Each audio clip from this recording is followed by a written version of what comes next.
waiting on the sidelines for a long time. Now I'm finally getting in the game. It's about time. 'Cause this is my time. This is my time. The only thing I consider impossible is losing. I've been waiting on the sidelines for a long time. Now I'm finally getting in the game. It's about time. 'Cause this is my time. This is my time. The only thing I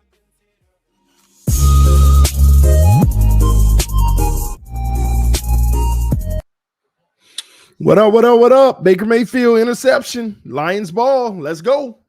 Who y'all got in this game? Let me know in the chat. Let me know in the chat. This stream being powered by BetUS. Receive a 125% bonus.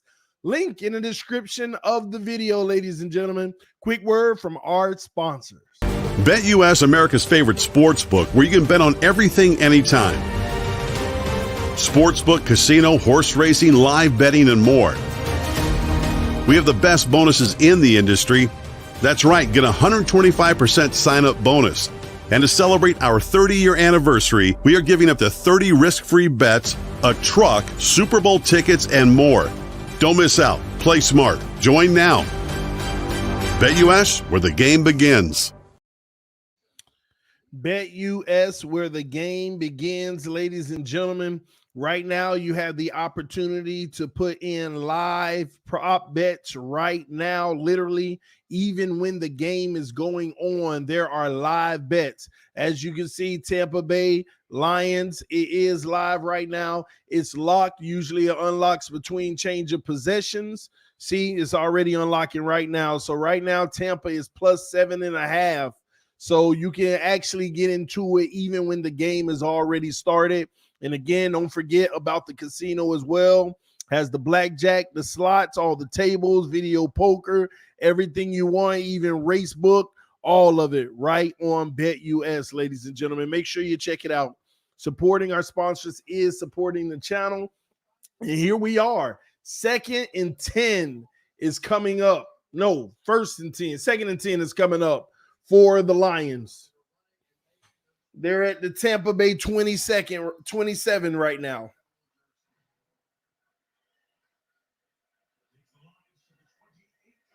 Let me put this down. Actually, the 28-yard line.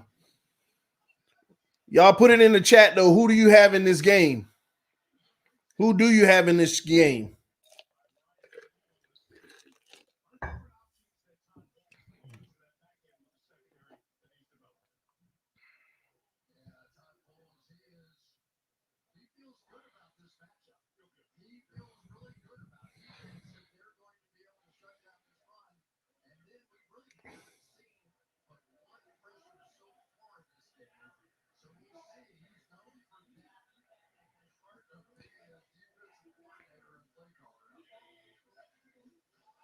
All right, 2nd and 10. Golf got all day. He throws in the zone, has his guy, 1st down. Oh, but there's a flag. There's a flag.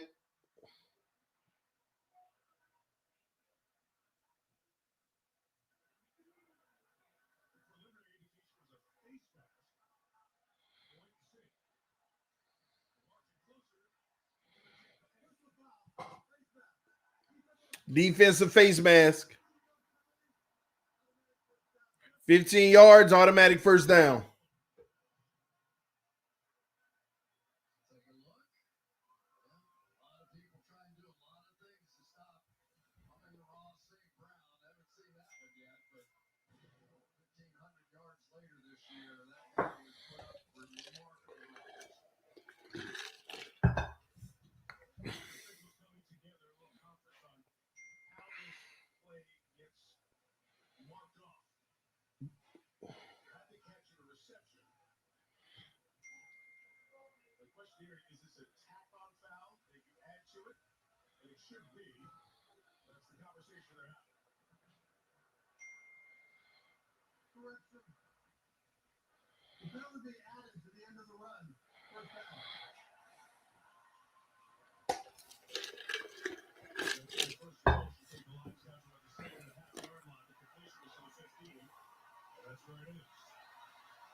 All right, run up the left side.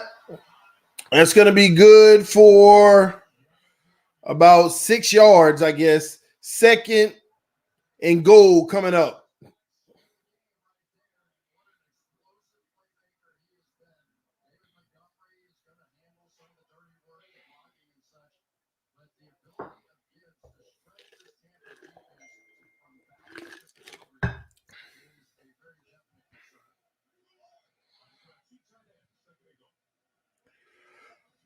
All right, golf, play action, back to pass under pressure. Ooh, almost picked off, literally dropped it.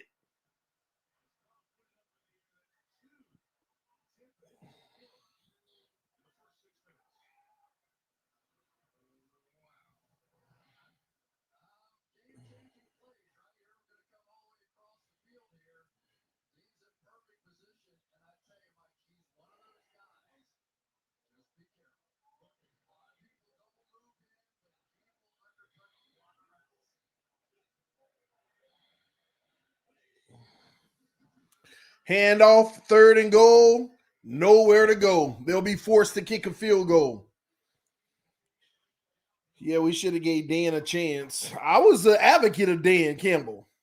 That was right before I started my channel. I was one of the Dan Campbell advocates. I was like, we need to keep Dan Campbell. He resonates with the team. He gets those guys motivated. When they fired the coach and Dan Campbell was the interim, he had them guys going. He had them going. I was all for that Dan Campbell potential.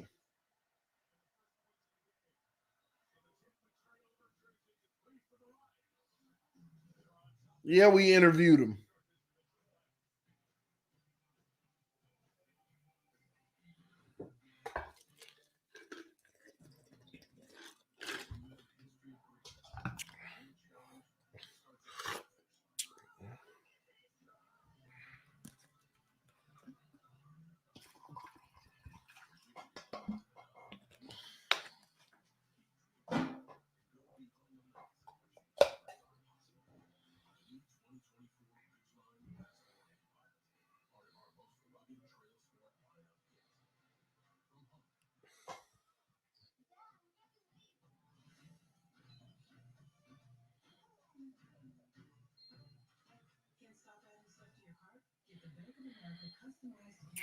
We know it's mainly Tua, Willie. Yeah, everybody knows, man. Everybody knows. At this point, everybody knows. It's no longer rocket science. Ain't no secret. People are just holding out hope. Hope for Tua.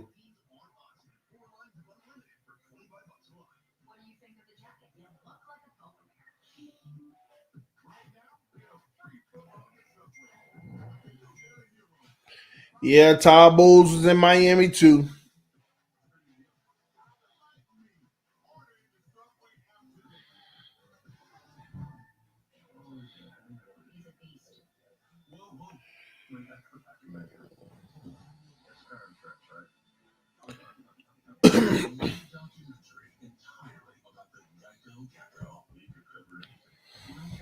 On the run, man. It's been a minute, man. Did Tua get you again this year?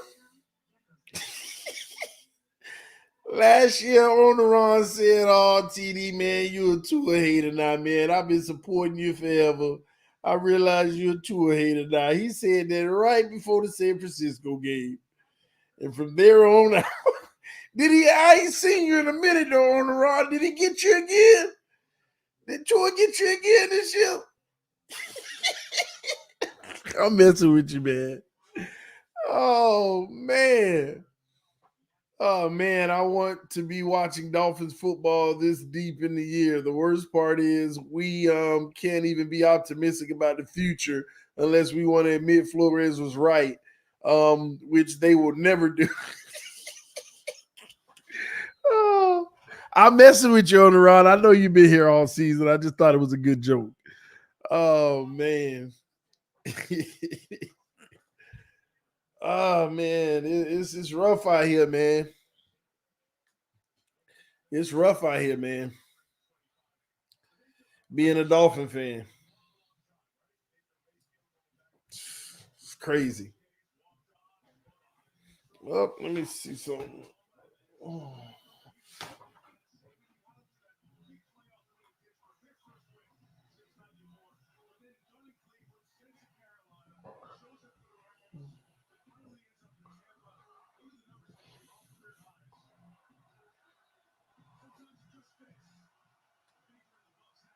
All right, there we go. All right, first down, run up the middle, 8 yards for the Bucks. 8 yards for the Bucks. Salute, TD. Day one homie of the channels. Thank you, Jamaican from Zion, JFZ. Salute to you, man. That's what's up, man. Just to hear it. Day one. You done been here for the ups and the downs, the turnarounds, the everything, man.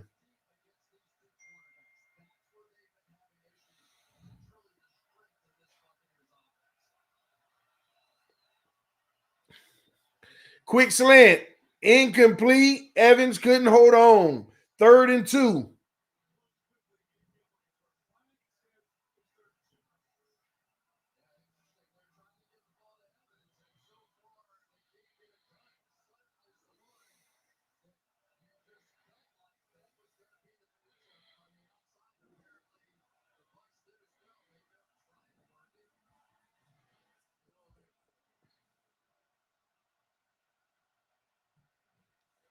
All right. 3rd and 2. Big time. You got to get something going if you Tampa. Baker back to pass. Baker over the mid. Ooh, nice. Evans to the 49 yard line. First down. Mm.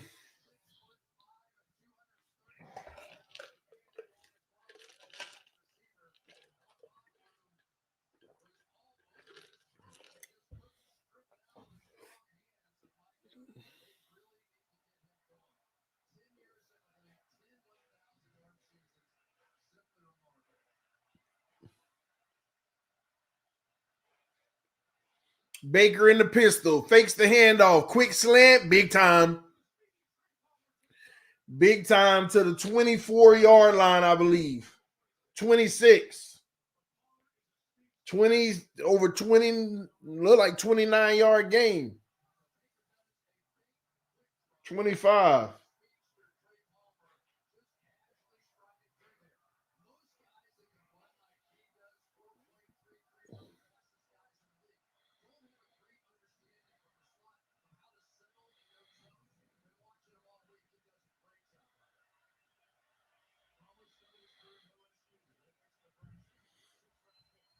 Baker in trouble. Sacked.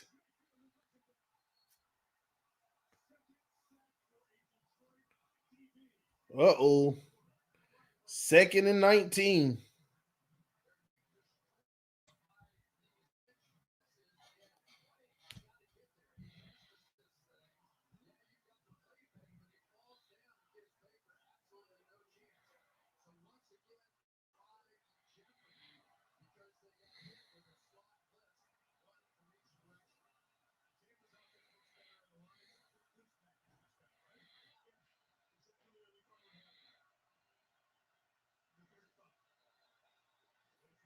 Baker running. Gets 1 yard, 3rd and 18. But they are still in field goal range.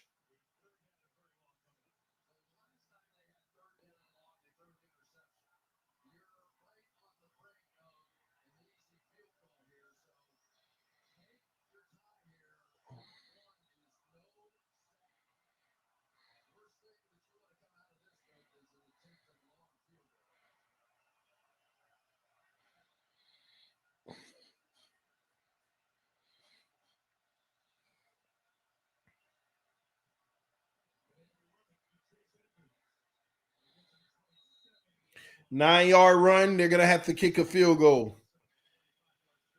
Oh, man, it's so hard being a Dolphin fan. Dan Campbell is another one that was on this team. We fired him, and look at him now.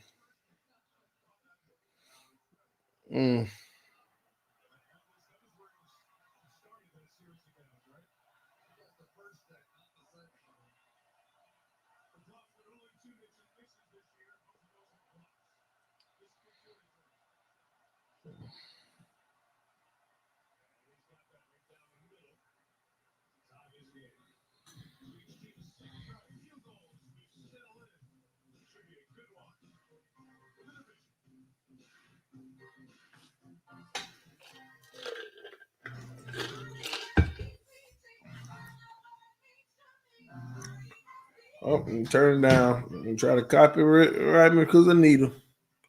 R-E-S-P-E-T-T.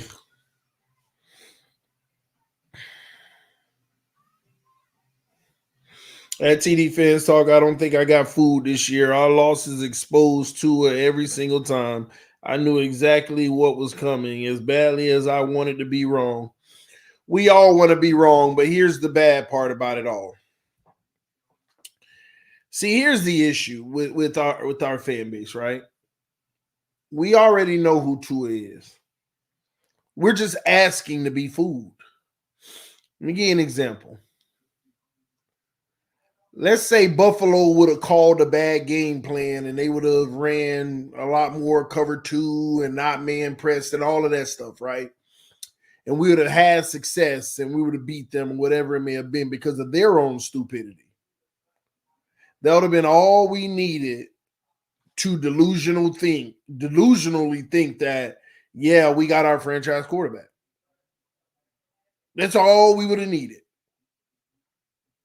It's the same thing the Cowboys did. The Cowboys are the number 1 man coverage team in the NFL, and for some reason, they ran 80, 90% zone against us. They run man coverage more than any team in the NFL. But 90% of the game, they ran zone. Second guess themselves. Scared about the Tyreek speed. You notice the Bills, the Baltimore Ravens, the Chiefs and them, they not scared of Tyreek speed. They just punch him at the line of scrimmage. And they ain't got to do all of that deep zone stuff. They may run some zone, but they ain't got to do deep zone. They don't have to give cushion to give them a running start. They meet them at the line of scrimmage. That's why the Cowboys game was the most confusing for me, because I would have sworn that we ain't beat no Cowboys because I know how they play defense. We're not good against that. Now, it ain't like Tua had a good game against the Cowboys anyway. But at the same token, they second-guessed themselves. Like all the other idiot teams, the Panthers, Giants, and all them playing that cushion, 10-yard off receiver, cover 2, leaving the middle of the field wide open. The success of our offense has always been dictated off of the inadequacy of the other defenses. We haven't taken nothing this year. Most of it has been given. This is why when our offense is operating at its best, everything is wide open. Oh, we cooking them. Wide open, wide open, wide open in the zone again, wide open in the zone again. How many times did you see somebody wide open against the great teams that we played? How many times? And in those moments, we couldn't do nothing. That's the real. That is the real testament of a team is how you did against the other good teams.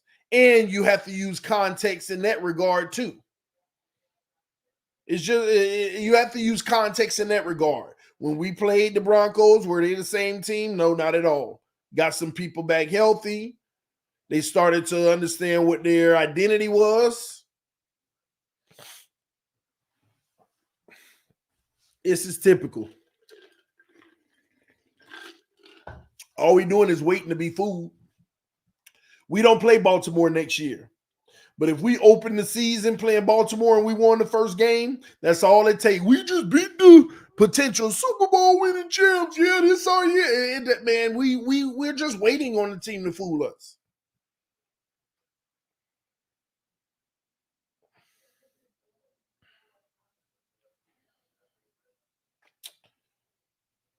this team got some major problems, and a lot of people don't want to acknowledge it because they can't even agree on the minutia, like it's all the minutia. They can't.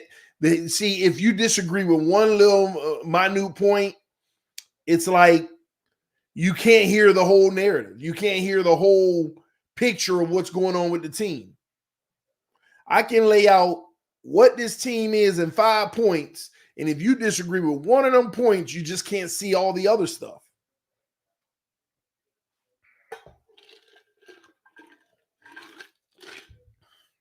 That's the problem. And a lot of it is all based off of emotion and feeling. I try to explain this team to people. I bring up Flores. It wipes out everything I try to educate people on because they hate Flores. Certain triggers that they hate so much that they don't want to see it because they definitely don't want to be wrong. There's too many people that don't want to be wrong about Flores. Oh, he was an awful coach. He's a certified defensive coordinator. Then what is Mike McDaniel, a certified offensive coordinator? I mean, it makes no sense. You hate the man so much that you can't see the real issue with this team because of how much you hate him. But the man actually had a lot of valid points.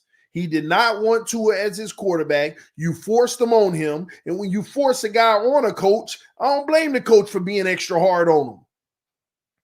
You ain't what I want, so I got to be all up in you to try to get what I want. And if you can't hold up, then, man, I got to prove you ain't it.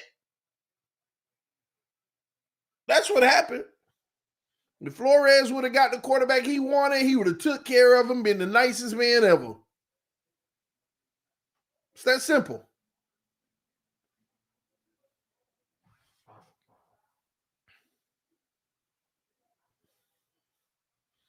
But don't worry about it. I told him on Twitter today. 2 to 5 years from now, anywhere between that, two are going to get everybody fired. And I told them make sure that they keep that receipt. Problem with modern coaches, they overcompensate for X factors. Breaks everything that makes them great for one person. They do this with Hill too, and they pay for it. Yeah, I agree.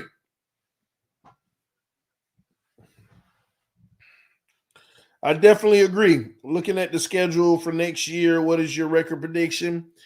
I'll look at it in a second. It's hard to say though because we don't have a cupcake schedule, but we got a whole bunch of middle of the road teams like us.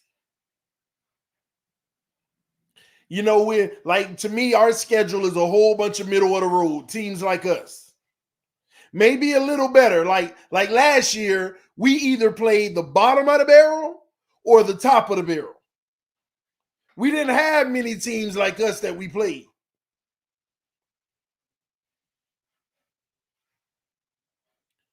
So next year, it's a whole bunch of intermediate, solid teams. Not great, but solid. So it's hard to, I mean, you can give a prediction based off of how the teams are this year, but some of these teams going to have different coordinators with different schemes that might be better or worse. Team that you think can obliterate us now, we might blow out. Team that we feel like we're going to blow out, they might obliterate us. It's really, you can't really tell. But when I give you the prediction, it'll be based off of the team the way they were this year.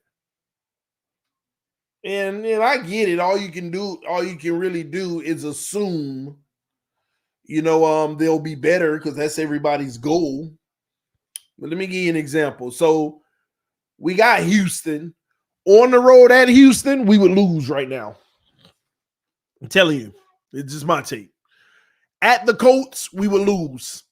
And they weren't even a playoff team, but we would lose. At the Rams, we would lose. Buffalo at home, we would lose. New England at home, now we're 4-1. We get a win. Jets at home with Aaron Rodgers, I'm still going to give us a win because I don't trust him until I see him. That's 5. That's 2-4. 2-4 so far. Jags at home, squeak out of victory, 3-4. We'll squeak out of victory. Tennessee will win, even though saw what happened, but I still gotta say we'll win. That's 4-4. Arizona at home, 5-4. New England in New England, 6-4. Jets on the road, got a 7-4. I still don't care about the Jets. Seattle on the road, 7-5. We lose. On the road to Buffalo, 7-6. We lose. On the road to the Browns, 7-7. We lose. On the road to Green Bay, 7-8. We lose. At home, Las Vegas, 8-8. So I missed the team somewhere in there. I counted it wrong somewhere in there. So let me go back. 0-1, 0-2, 0-3, 0-4. We win those two. That's 2-4. We beat Jacksonville. That's 3-4. Beat Tennessee and Arizona. 5-4. Oh, I never counted San Francisco. So we be 8-9. we would be 8-9. I don't know how I missed San Francisco. San Francisco come to our home and beat us because they do what we do better. We be 8-9.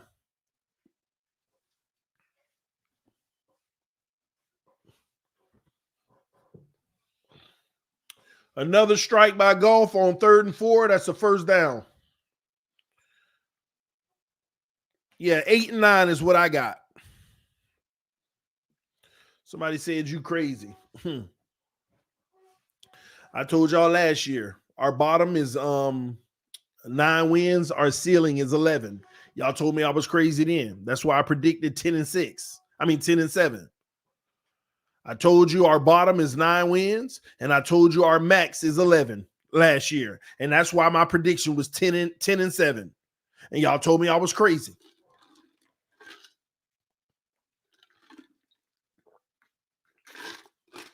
Y'all told me I was crazy. Bills fan, but I think 10-7. See, the problem with 10-7, the Miami Dolphins will never go a season where they win a game, where they don't lose a game that they absolutely should win. At a minimum, they're going to have one. It ain't never going to be a season we don't have one. We will lose a game. We definitely should. And I ain't talking about lose a game. We should win. No, I ain't talking about that. There ain't no way we going to lose this game. We going to lose one of those. There ain't never going to be a season we don't.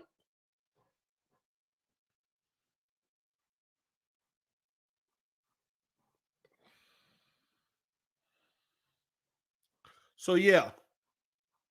In the record prediction I just gave you, 8-9, that's barring no injuries. Incomplete, fade, 2nd and 10 coming up for Golf. Now, let me tell you which games we could flip where I got us losing, but we can win if we play our best football. The Colts.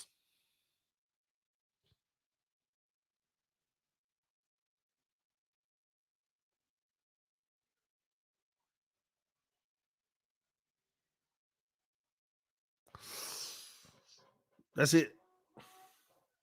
That's it. Yeah, that's it. The Colts. Ain't no other team on there. I already said we were gonna beat the Jags. I already had us beating the Jags, so I can't put them. I'm talking about the teams that I say we're gonna lose to. We could beat Seattle. We ain't beating Seattle. On the road in Seattle, we ain't gonna beat them. Unless they deplete it. Trips to the right, 2 to the left. Golf. Touchdown, back of the end zone, wide open. Nobody even in coverage. Detroit Lions. Oh, well, we don't play Detroit. Oh, you're saying touchdown Lions. Yeah, touchdown. If they make the field goal, which they should, it'll be 10-3 over the Bucs. 2nd quarter.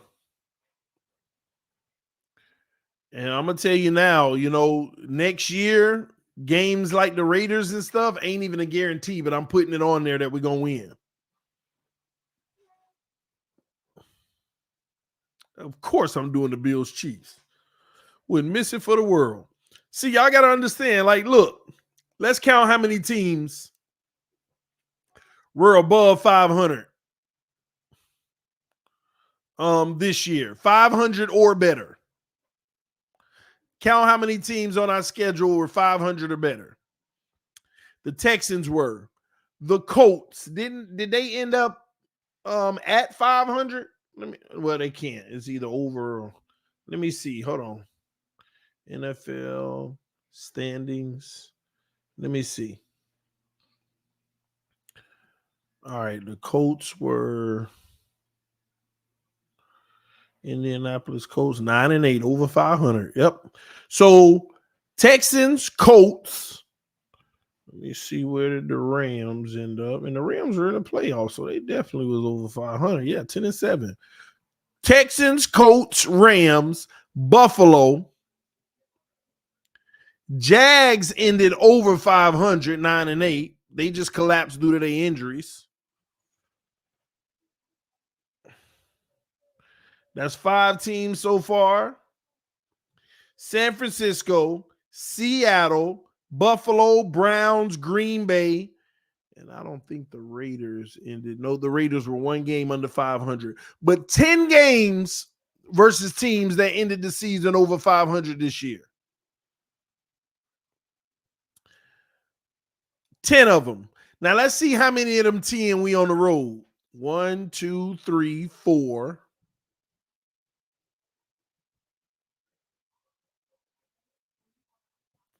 5, 6, 7.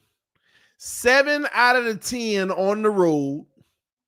The ones at home are Buffalo, San Francisco,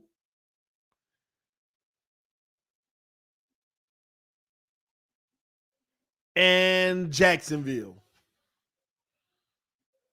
The ones at home. San Francisco, which we probably taking that L at home. Buffalo, L at home. Jacksonville. Well, we'll see. Come on.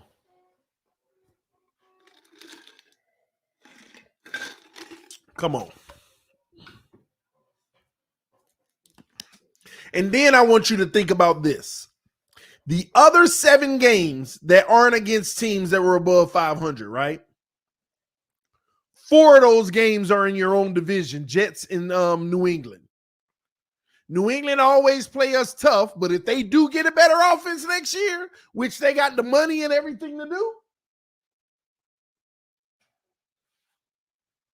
you look up and you end up splitting that game, you play around. But the Jets are the real concern because they're going to get their quarterback back if he can stay healthy with Aaron Rodgers. And that is a real threat, whether Dolphin fans want to admit it or not. But that's 4 of the games in the division, which are already tough. So the other 3 games that I got us winning for teams that weren't above 500, Tennessee. And we should win that game, but no guarantees. You saw what happened last time, right? But Tannehill, Henry will be gone, even though Tannehill wasn't even the quarterback. The rookie beat us. It'll be Tennessee, new coach. We don't know how that'll go. We'll see. And then the Arizona Cardinals could very well beat us. Kyler Murray, mobile quarterbacks, that's our kryptonite. That is our kryptonite, especially him, his small self. And last is the Raiders. Just depending on, how they how they structure their team next year. Because we at least know that they can compete with the coach that they have now.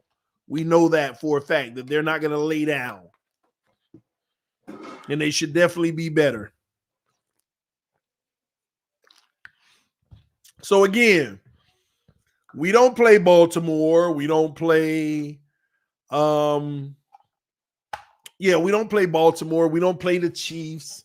But how many great teams, like really good teams, expected next year? People expect Green Bay is going to be better next year because remember, they're young in this and doing what they're doing. People expect the Browns to be better. Buffalo's one of the better teams. I don't know if we expect Seattle to be, better, but, they're always hanging around, but I'm not going to count them. But San Francisco, of course. We expect the Jags to be better. They last chance before they have to start paying Trevor. So they can still retool. Buffalo twice. Rams will always be there. And then the Texans will be better. Like we have we got some good games almost every week, y'all. Now, what's going to be real interesting is how the schedule lines up. What's going to be real interesting is free agency. And not only free agency, then you're going to be looking at the draft. All these teams also with the draft capital that they have.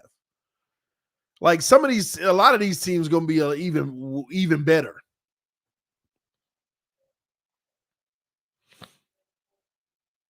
It'll be an interesting season. This is why you got to force Tua to play on the 5th year. Because if you win 7 games, what you going to do? Pay him big money? Which is insane. What if we pay him big money this offseason, then we come back and win 7 games? Which is a real possibility. And I still don't believe that he's non-injury prone because he went through 1 season of not getting hurt. Y'all remember Tannehill had 3-4 seasons and never got hurt, and then all of a sudden he gained the injury prone thing after a while? I still don't know that you're not injury prone when all we've done is protected you from exposure. Ball out quick. You take on no hits pretty much. I'm stepping in the pocket.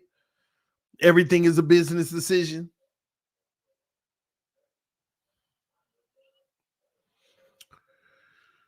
I remember the commentator last night when they were talking about Jordan Love. They were saying he's still young. He got a lot to learn and he can get even better. But in today's NFL, if you ain't got a guy who can extend plays, escaping the pocket, and making something happen, then you don't have a chance in this league. The days of the quarterback sitting in the pocket doing it all, they're dead and gone. And just in case you see a few remnants of it lingering around thinking that it ain't dead and gone, you just behind the times because eventually it's going to catch up. Eventually it's going to catch up. You know why? Because historically the pocket quarterback has been dead and gone. The reality is there's only one thing you can do to make up for being a pocket quarterback without mobility. You got to be the smartest guy on the field. You got to be able to process and identify and be able to call yourself into plays that you know are going to work based off of the coverage. You got to be a wizard in your brain. That's what Peyton Manning was. That's what Tom Brady was. Drew Brees had it, and people didn't realize that. If you ain't got that skill and you're not a mobile guy, you might put up some stats against all the bad teams. You might do, but you ain't going far because once you have to go into the playoffs, you play all good teams, you ain't going far.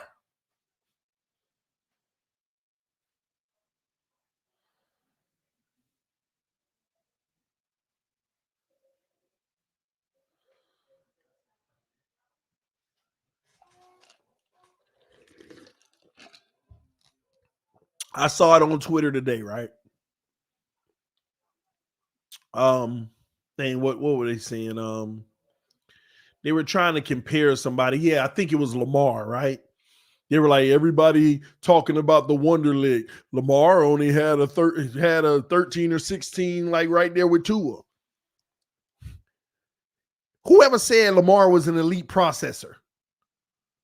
Whoever said Lamar is great at going through progressions and all that stuff? Nobody ever said that. But he has the weapon to make up for it. He can take his time processing and go through reads not fast. He don't have to go through them fast. Why? Because he is a mobile threat. And a mobile threat will always have the pass rush a little hesitant of overcommitting, which helps his offensive line.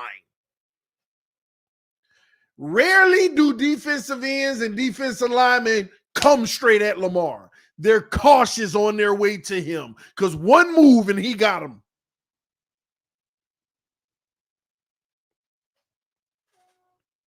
And I agree with that.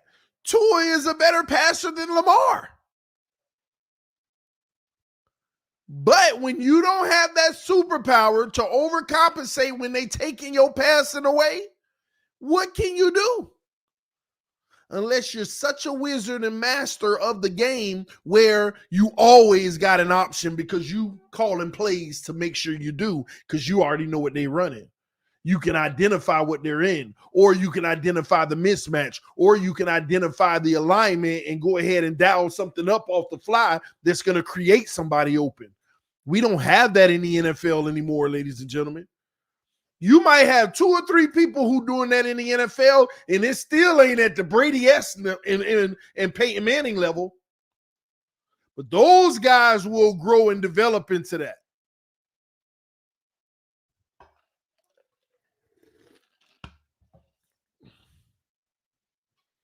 People wondering why Baker Mayfield and the Buccaneers are in this game right now. Because Baker, who is an inconsistent passer, also has the ability to extend plays. Even Jared Goff has gotten a little better at getting up out of the pocket when necessary.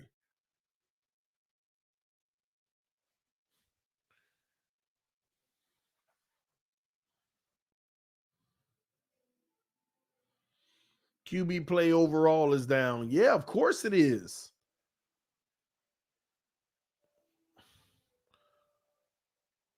Another first down by the Lions. They just moving that rock. I understand the man got to eat, so I'm happy with $20 million a year for 3 years. If you get broke on $60 million plus, you're just bad at money, point blank. Listen, I'm all for any player eating. If Tua can get $100 million a year, I'm for it, but just not with the Dolphins, because I'm for the team's success over anything. But I definitely want him to get a bag if he can, but just not with us. Oh, Goff to Williams just overthrew him. Tua is not the guy. We need a playmaker, and like you say, TD, a mobile quarterback that can extend plays, not a statue in the pocket. Tua is worse than a statue in the pocket because some statues in the pocket, they can at least move into the right, make a throw. They can be off step and calibrate their throw. Tua, to be effective, has to actually go through all the mechanics properly to deliver the football. Some guys are just ballers where the mechanics don't have to be great, but they can still get it where it needs to be. Those are guys that's like, man, only a few people can make that throw, veering to the left off of his strong side on the run with one leg in the air. See, everybody don't have to be on platform to make their throws. Tua does. Tua has to be on platform. So that tells you not only does everything around him need to be right and perfect, but he got to actually do it right and perfect. Oh, incomplete. A dropped, easy 9-yard gain. Now it's 4th and 10. And that sucks because the receiver blew the drive for the Lions. The receiver blew the drive. And that was at the 44-yard line. That's a game-changing moment right there because that puts you in field goal range at a minimum. At the 44-yard line, that one right there puts you at the 35 in field goal range, and you make the right throw, and the receiver just drops it through the hands. Stuff like that is tough. And the punt is up. Fair catch at the 13-yard line. TD, can you please make a stream just for Fields, please? I want to go check out Justin Fields' film a little more. I'm going to be honest with you, man. It sucks, man, because I should be happy about making a stream about Justin Fields. But then there's an element of me like, I'm wasting my time too, though. You know what I mean? Because the Dolphins are going to extend to him.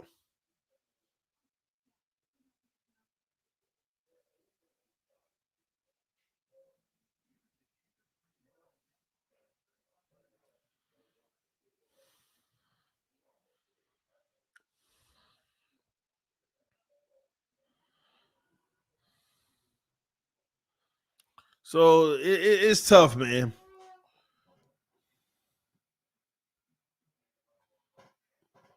His film is bad. Well, you know what?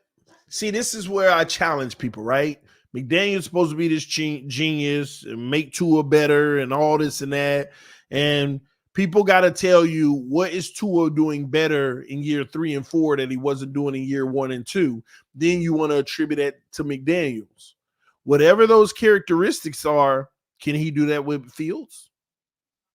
And if he could do it with Fields and you add his mobility, oh my gosh. You see the point that I'm making? This is why I don't want to hear nobody that say, oh, Fields not a great this and that. All you could talk about is maybe passing, and he could throw the rock. It's just, is he going to be consistent with it? Tua wasn't consistent his first 2 years outside of the dinking and dunking. Overthrow, underthrow, all the intermediates. He was bad. So at the end of the day, if Mike McDaniel is that guy, then Fields is the perfect guy. That's an upgrade, because if McDaniel make him a passer and you add them legs that can go get 80-yard touchdowns at any point, come on, man. Come on. And you talk about a guy who could sling the rock 60-plus yards. Yeah, Fields got a cannon. You just got to control it. Ain't going to be no underthrown balls with Fields. You'll be able to maximize Tyreek's true ability. 2,000 might get hit in week 13. 2,000 might get hit in week 13. You got a one-on-one with Tyreek on any side of the field, and a guy who can improvise and escape coverage. Escape pressure. Oh my gosh, man, get out of that pressure, set and load it. Let Tyreek go do the rest. Let Tyreek go do the rest. Go on, give us some 55, 65-yard bombs all day, man. It would be insane. It'll be a show. You talk about the greatest show on surf. This offense wouldn't flutter one bit. Oh, when you play the great teams, what are you going to be? Man, you ain't going to be able to contain no Justin Fields with them kind of weapons. You ain't going to contain no Justin Fields with them kind of weapons.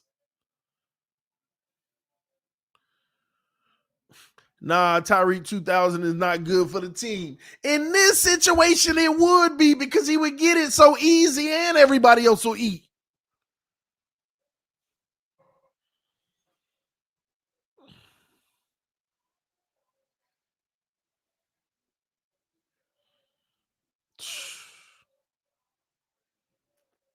Yeah, Lamar Jackson 2.0. Yeah. But it'll be better than Lamar, because Lamar ain't never had the weapons we got. Y'all missing what I'm saying? Man.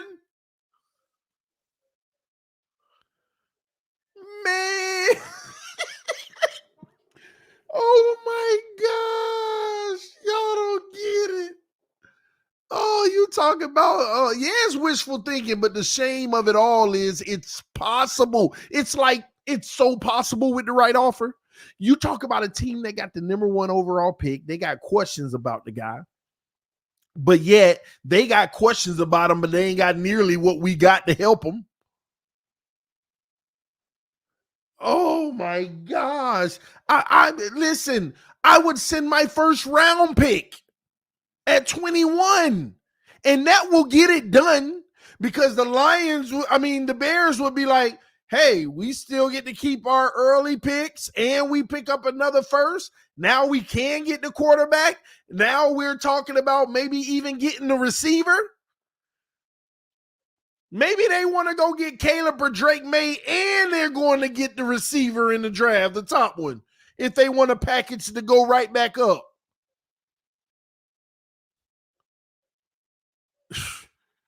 Man.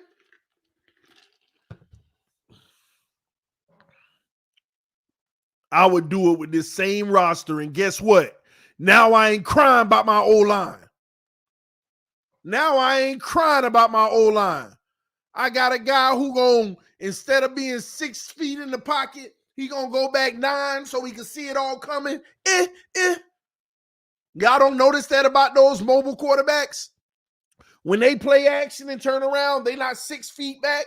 They like 9 feet back, because they ready to create it whenever.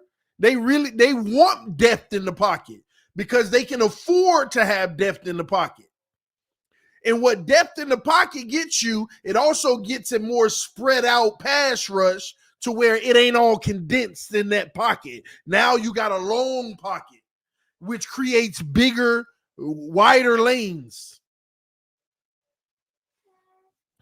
Now you ain't got to worry about nothing on the O-line. Matter of fact, you can get rid of Teron Armstead. Now you can go bring me average on that left tackle side. Sign Connor, sign Hunt. We already got Jackson. I'll keep Eichenberg at left guard, and you can go get me average at left tackle now.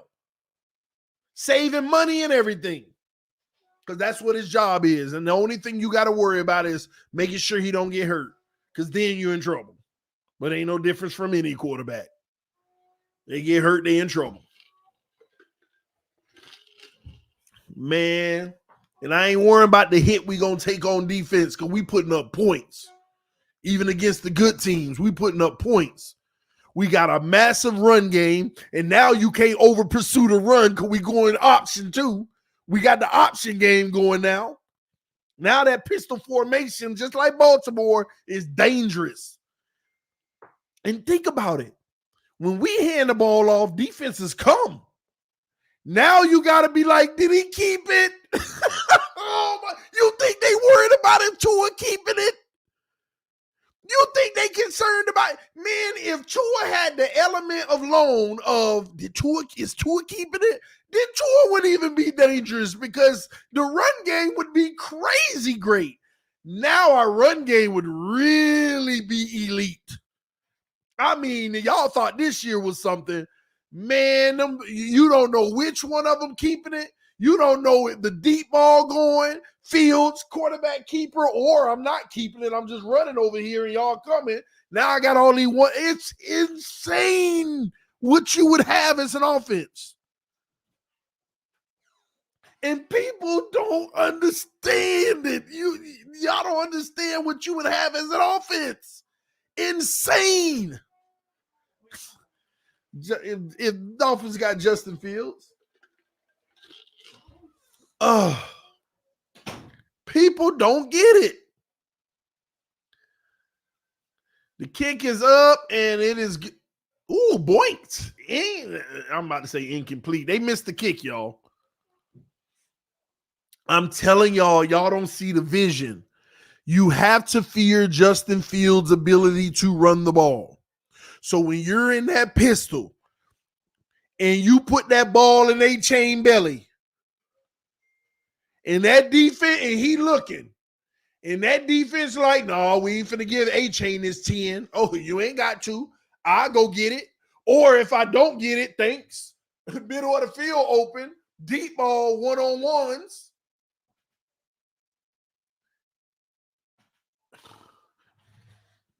They have no fear of that now. It's the triple threat. It's the true triple threat. We got a double threat now, but this is a true triple threat.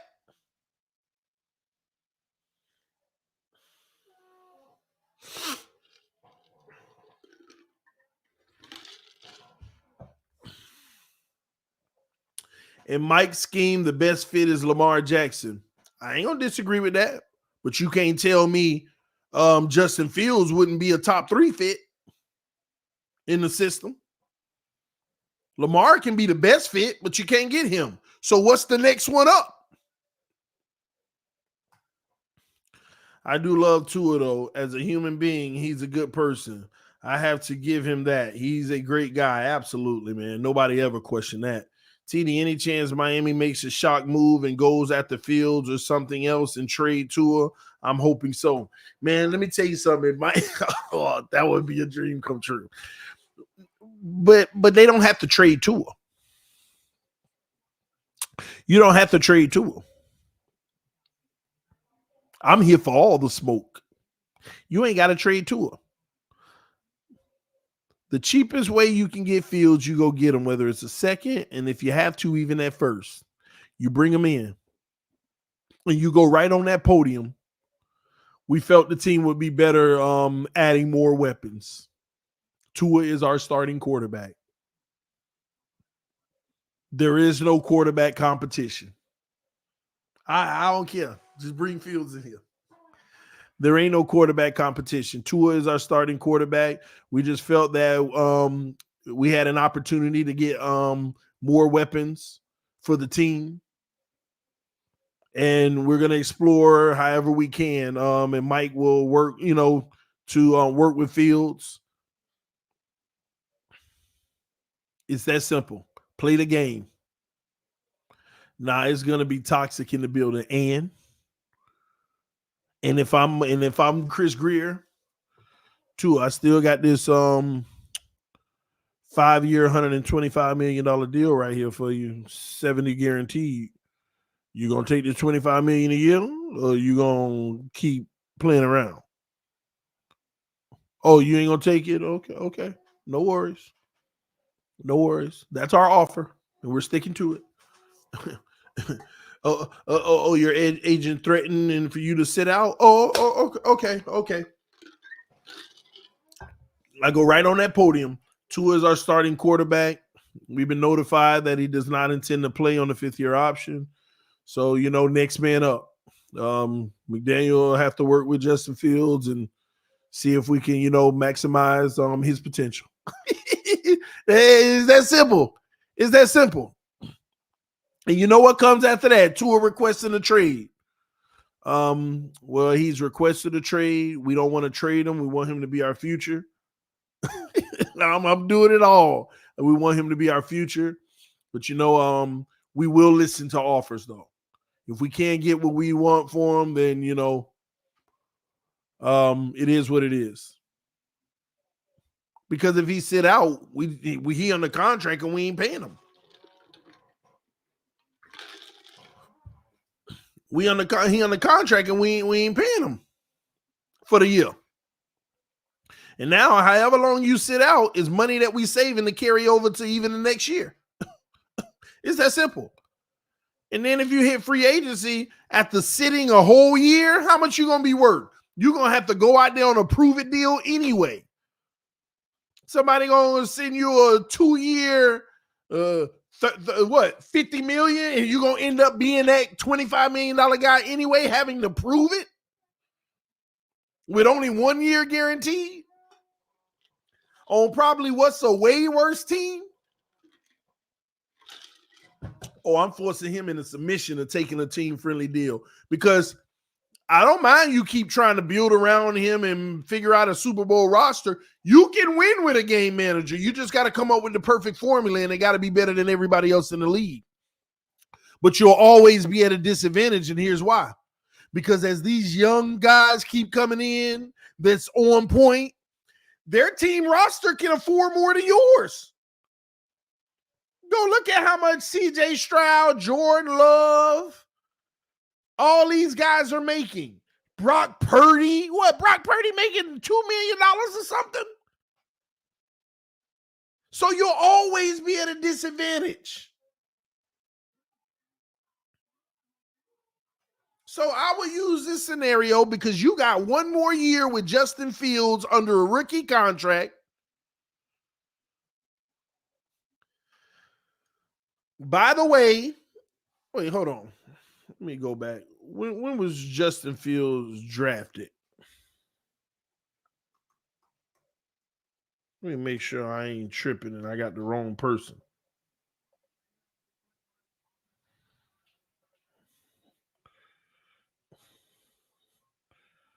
Let me see real quick. I don't know which pick was it. I know it was give me a second, y'all. One moment.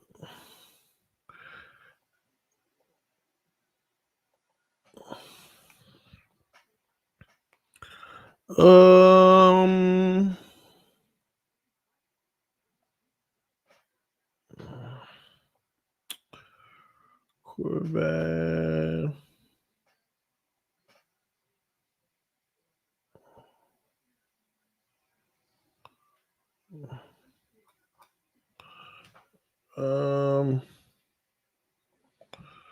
All right, here we go.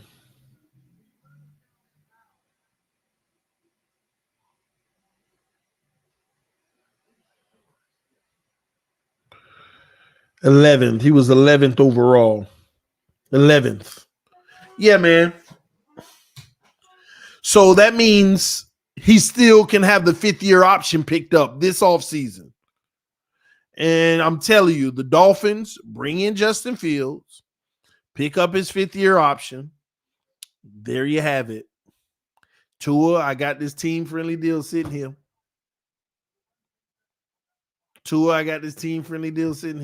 And if Tua decides he wants to take the team-friendly deal, you got 2 quarterbacks. You got Tua making 24 this year anyway, and you got Justin Fields still making his peanuts.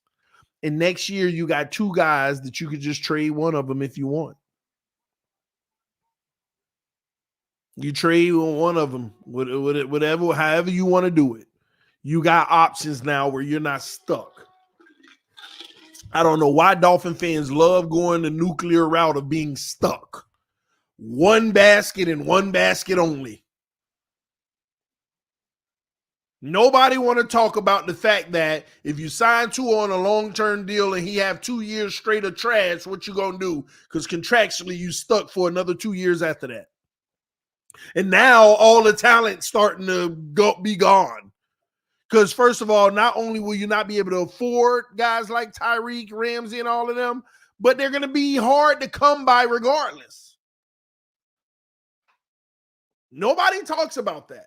You don't want to set yourself up for contingency plans, long-term future success. You just want to look at now and just go in blind.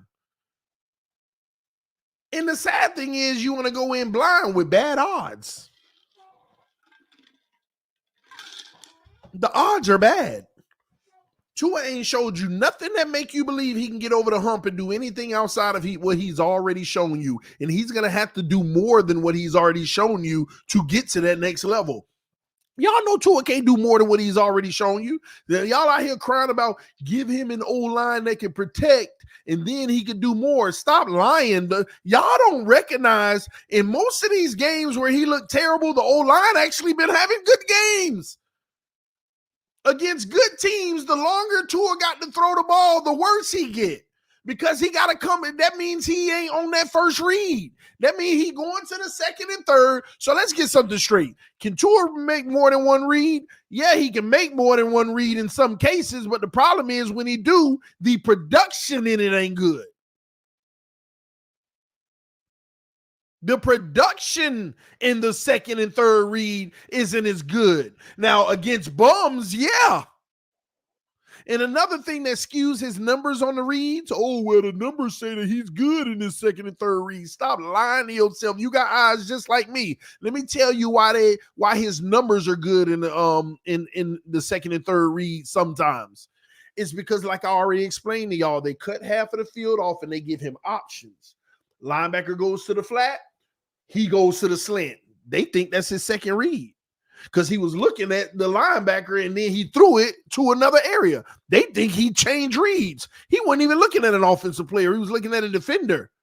That was his first read, but it goes down as his second. Linebacker stays there. He hits the tight end in the flat. They thinking he was looking at the slant. He was reading the linebacker, and when he switched and went to the slant, yeah, second read. Good job.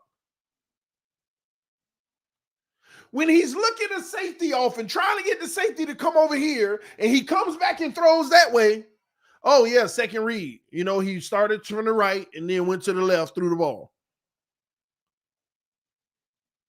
They mistake his mechanics with progressions.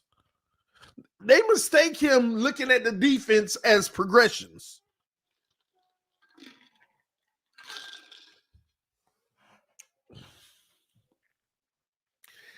Jared Goff is a perfect example. When Jared Goff hiked the ball, he's looking. He's surveying the defense and where his receivers are moving through it. And he can visualize all his players, where they are, where they're traveling, and he's noticing, oh, Amon St. Brown is about to creep behind those two defenders, and bam. He's not automatically just putting it in the spot. Jared Goff is a perfect example of a guy who's actually going through and saying, this is my first read. He's not clearing, or the safety's coming up. Now I go to my second. He's actually going through.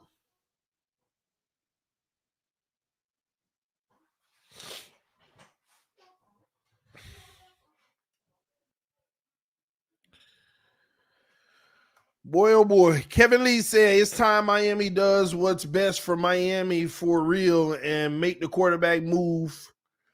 Stop trying to save face just because Mike said he could help fix two or more. Bite the bullet and make the move. Let me show y'all something. I'm going to show y'all something. Let me pull it up and I'm going to share my screen.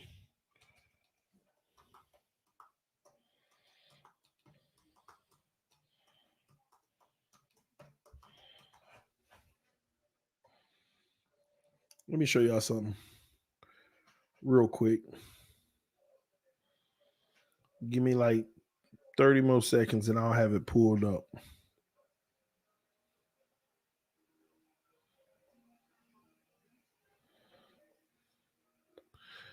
All right. This is what made Tua Tagovailoa a legend. Let me show y'all.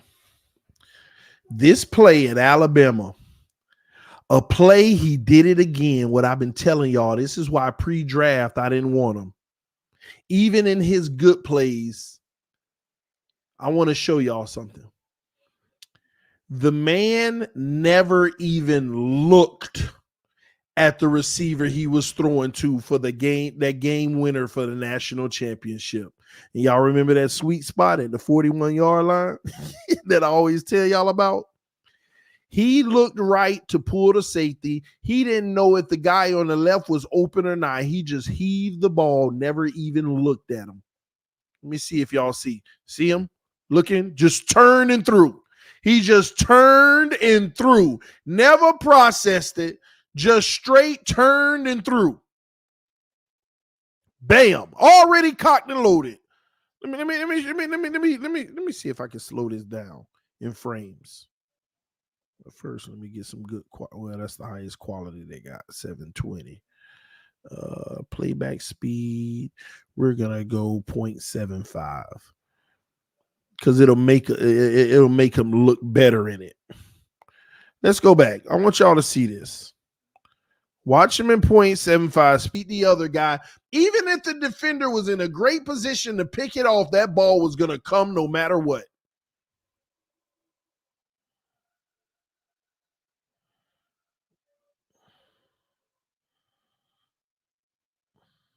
Oh, it ain't no more now. All the way back from the national championship that made.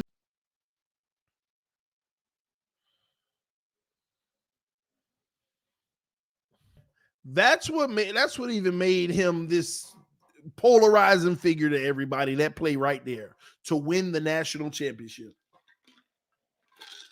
As Mike Evans makes it 1st and goal from the 1 with literally 19 seconds left. That's crazy. So the Bucs got a chance to tie this game if they can punch it in.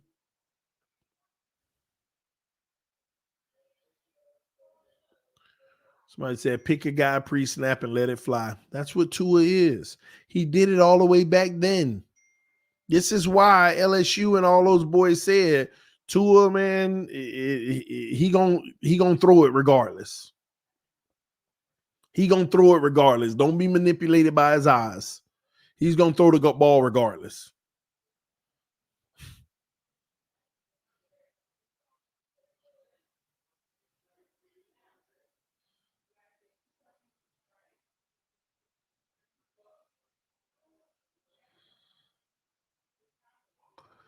First and goal. Let's see if they can get it in.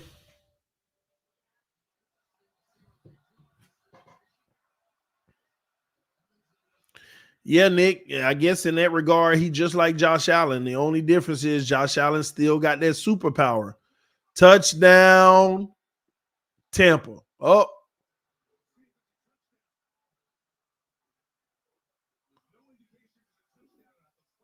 Flag, though.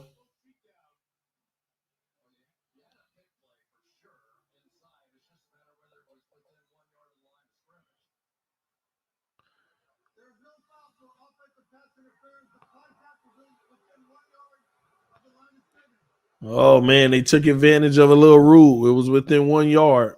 Touchdown. And it was. That's smart, though. To know that rule is smart. And to execute that rule within 1 yard, let's pick them off. I would do that on the goal line every time. That is very smart.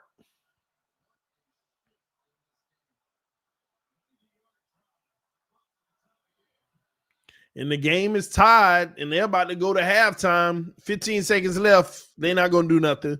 So they're about to go to halftime. Tie ball game just like last night with the Ravens. Just like last night with that game.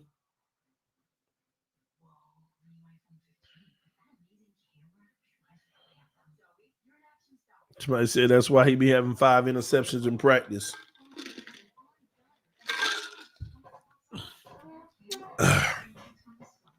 I'm telling you, that's what made Tua this fame, everybody going crazy about him. From that moment, a star was born off of a play where he ain't even looked to see if the guy would be open. He just heaved it deep. Just heaved it deep. Wasn't processing the field or nothing. All he was doing, trying to pull a safety. I'm going there no matter what. Touchdown. And he beat him bad. That's what happened when you got all them 5-star players on the team. Every receiver. And that's what I saw in his film study pre-draft. It was too easy. Everybody was wide open. He didn't have to fit many dimes in. He was throwing dimes because guys were wide open, and a lot of them had to reach back for the ball. You could see that pre-draft. You could see that in all Alabama film. So what did I do? I went and studied the games where he had a rough time. Against the games where he played against the actual ranked teams. Just he was not the same player. And I don't know what it was with Vanderbilt. And they were the lowest ranked team that he played. They were like in the 20s and stuff when he was playing them. But he threw his most picks against Vanderbilt twice, 2 games that I studied in with ranked teams that he played. And the other one were pretty much like championship. He, like in his whole college career, he played 7 ranked teams. 3 of them were in the 20s. The other 4 was like top 15 at the time. But he lost 2 of those, 2 or 3 of those. And they were the biggest games.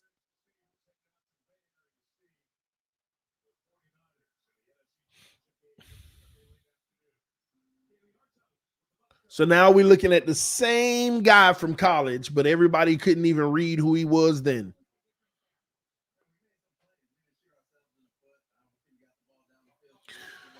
And some people like, man, why can't you just be positive or constructive or whatever it may be? I am constructive. A lot of times I try to look, okay, what can Tua do to become elite and great? And I think, okay, does he have the brain power to process the field and audible and know the playbook to an extent to where he can get in and out of plays because he can identify what other teams are trying to do and all this and that? No evidence that he can. And no evidence that he will, because they're not developing him. All they're actually doing is putting him in this little box and telling him, let's get better and better at this box. They won't allow the things he doesn't do well to be a part of the process so that he can be better. And this is what I keep trying to explain to everybody. This is where I don't blame, and understand something. Nothing I talk about negatively is Tua's fault. He is who he is. Now, I know it makes it still sound bad for him, which it is, but it ain't his fault. From Flores to McDaniel, nobody's developing him as a quarterback. They're giving him this box that says, we just need to feel you in here, and if we can get you to just execute what's in this box, just, close to perfect, you're going to be one of the better quarterbacks in the league. Because we're putting things around you that's going to help it too. And that's what's happening. They're not developing this man. And they think it's development because the numbers go up. And I gave the perfect analogy the other day with the whole math test. You can get better results. Mike McDaniel's playing chess. It ain't checkers. He is playing chess. It is chess. He's strategically getting his numbers up. But it don't mean he's a better player.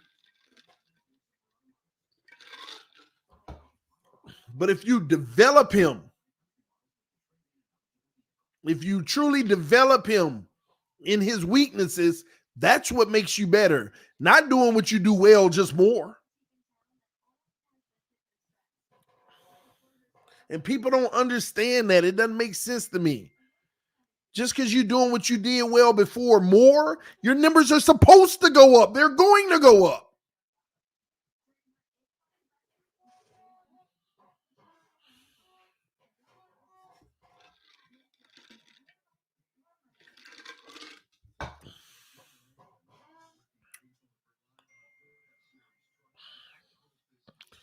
TD2 used to actually improvise and run at Bama and sometimes under Flores. Now he just catches and fires, but he broke his hip. Yeah, but the same token, he couldn't stay healthy either. Now he done bulked his body up to be able to absorb more contact, but it makes him slow as dirt. You can't tell me every time you see Tua hawking for that first down, he looked like a baby Ben Roethlisberger in the making without the wanting to run. Like, he's just slow. It's almost like he's literally carrying weight. Whether it's bulkiness or not, he's slow as dirt now.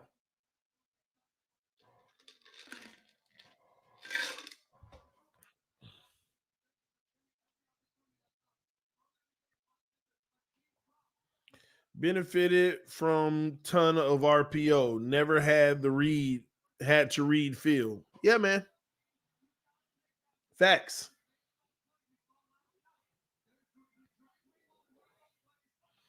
And now he looks like the Pillsbury dope. But yeah, I mean, he just looks slow. I mean, you see it.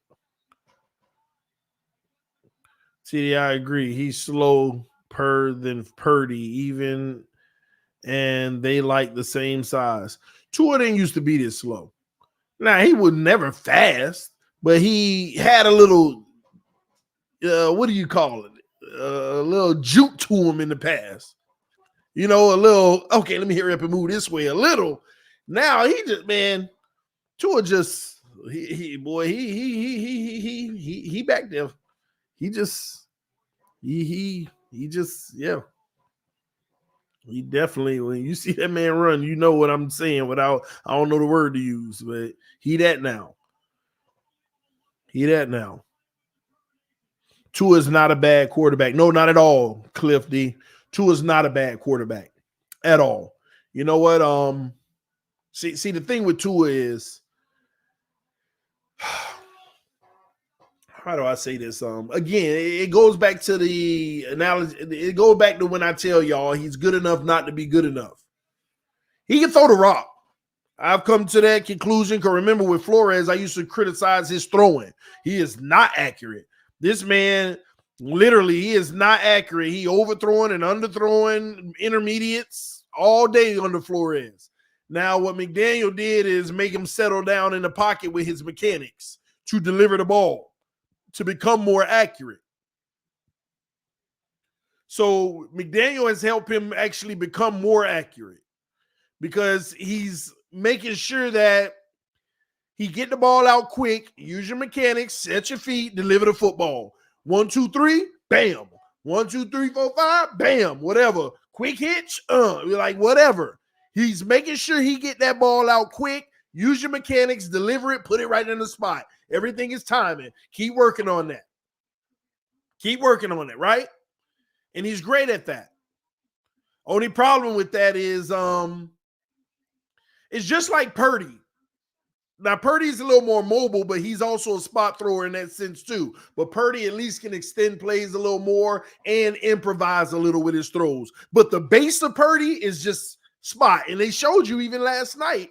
I know y'all watched the game last night and you heard what the commentator said.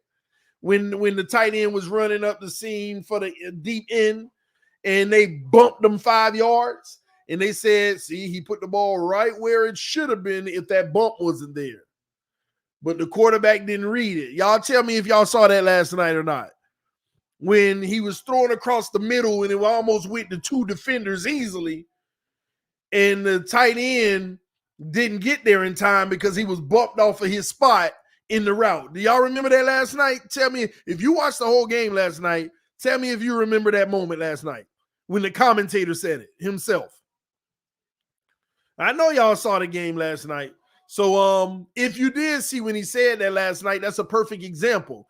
Purdy put it right where it was supposed to be if he never got bumped, which disrupted the timing. But it almost was a pick, which means you're not actually processing the field.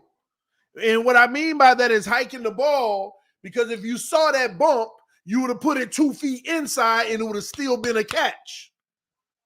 But Tua, the reason why he get in trouble doing that and be throwing them picks where you be like, why did he throw it? No, it was in the right spot. Go back and look early in the route how the receiver got rerouted. The reason why Tua is always susceptible to that interception is because he definitely ain't looking at what's happening because he's trying to manipulate the safety or trick you into where he going just to come back to that spot. So he can never see, he rarely sees the timing disrupted. You just heard it on Hard Knocks. He was talking to a player. Yeah, man, I'm sorry, man. I have to trust that you're going to be in that spot. Yeah, y'all heard that on Hard Knocks. Y'all heard that on Hard Knocks. I have to trust you're going to be in that spot. He said it on Hard Knocks. So yeah, man, that's the difference. That's the difference, man. But they're not developing Tua. All they've done is make him more accurate by telling him, don't worry about this, don't worry about that. Do your drop back, deliver the ball. Do your drop back, deliver the ball. Do your drop back, deliver the ball. So they've made him more accurate, telling him that's all you need to worry about. But really processing the field and reading the defense, other than the options they give you, Because when those options are taken away, he's a deer in the head. Like, oh crap! I ain't used to going this far into this. So, and that's part of the problem too. Since you're so, that's another downfall to when we play all them bum teams. We don't even have enough practice of the first read not being open. Our first read is open so often that we don't even have enough practice of him handling off of that first read. And the sad thing about it is, here's where he does deserve some blame. Sometimes it ain't open and he's trying to force it in anyway.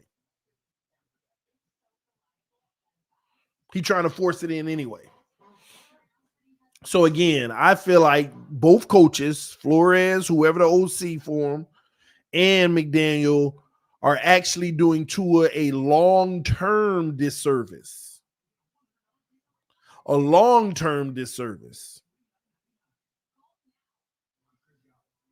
By not developing his weaknesses. And McDaniel told y'all when he got hired, I looked at 750 plays, or how many of them? I looked at 800 plays.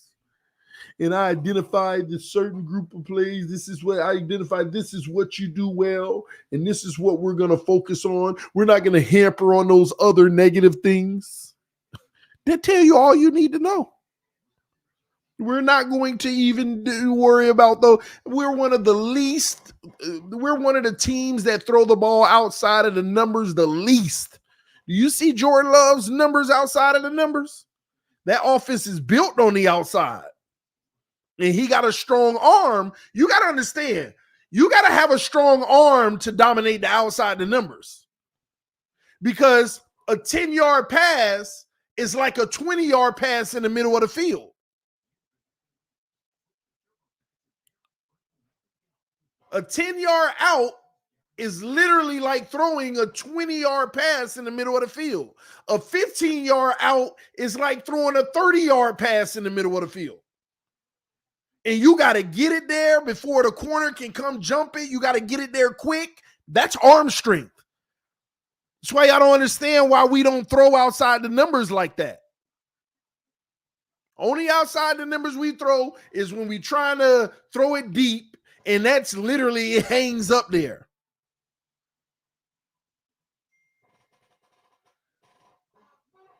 That's why our offense isn't built to throw outside the numbers. Have you not noticed that? That's just common sense. You look at the game last night. How many times did Jordan Love throw outside the numbers? They even showed a graph. He was like 10 of 14 outside the numbers, and he was like 4 for 10 in the middle of the field. Or something like that. They showed a graphic. And I said Jordan Love dominating outside the numbers. Arm strength. And also, the Niners are collapsing in the middle of the field. And that's why we're not good at it. But what's his name? Jordan Love and guys like that, they help their offense by being able to still compete by throwing on the outside. We can't throw to the outside. And y'all be like, McDaniel need to open up the playbook. And I'll be telling y'all, opening it up means that we got to go into that other area that Tua don't do well in. And McDaniel promised he won't put him in that position because it's going to look worse. You're going to throw more picks. You're going to look at duds getting thrown too short, too high. He's not consistent in that area because he can't be. It takes arm strength. Everything outside the numbers with Tua hangs in the air for a little longer than normal.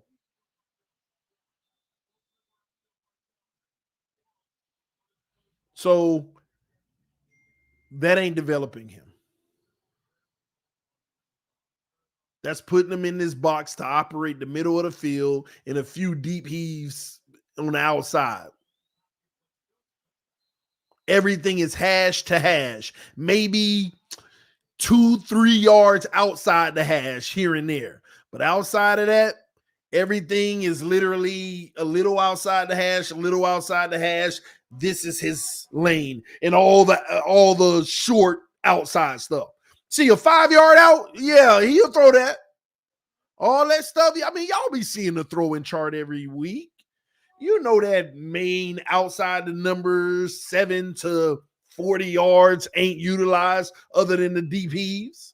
But you look at a lot of these quarterbacks like Goff and Love and all of that, a lot of their passes are out there because it's the one-on-one comebacks. You're picking on matchups and stuff. We can't pick on matchups. We just got to literally know where we're throwing it and go. Pick a guy, let it fly.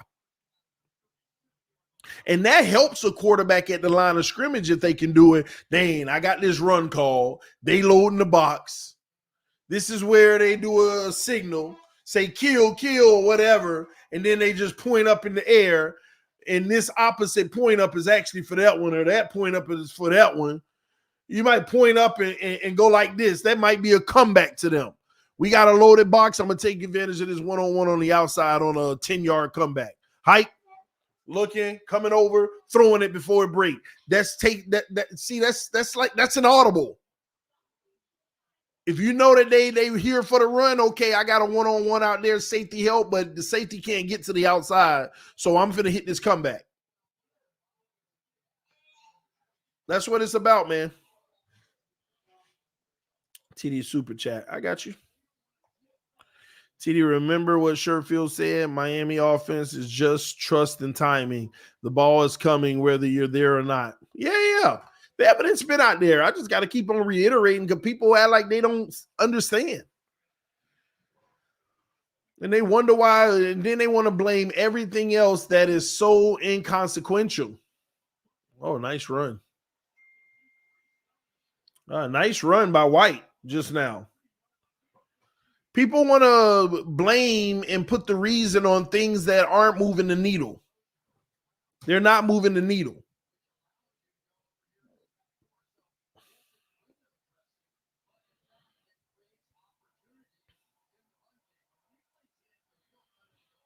We ran the ball well this year. We had good balance this year. We were 55% pass, 45% run. That's great balance because before we were like 63, 32 or something, like 37 or something. We had a lot better balance.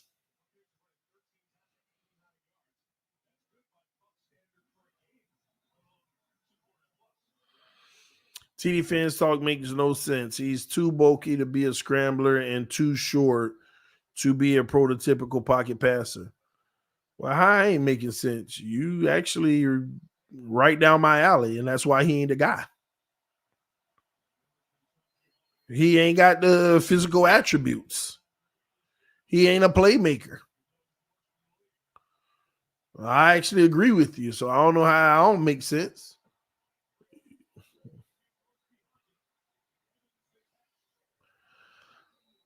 I think Tampa might be on to something right now. They starting to feel themselves as long as Baker don't make mistakes. We got a third down coming up, and this third down right here is pretty much giving them the opportunity to, if they get a first down, they're in great field goal range. Who's going to make a play?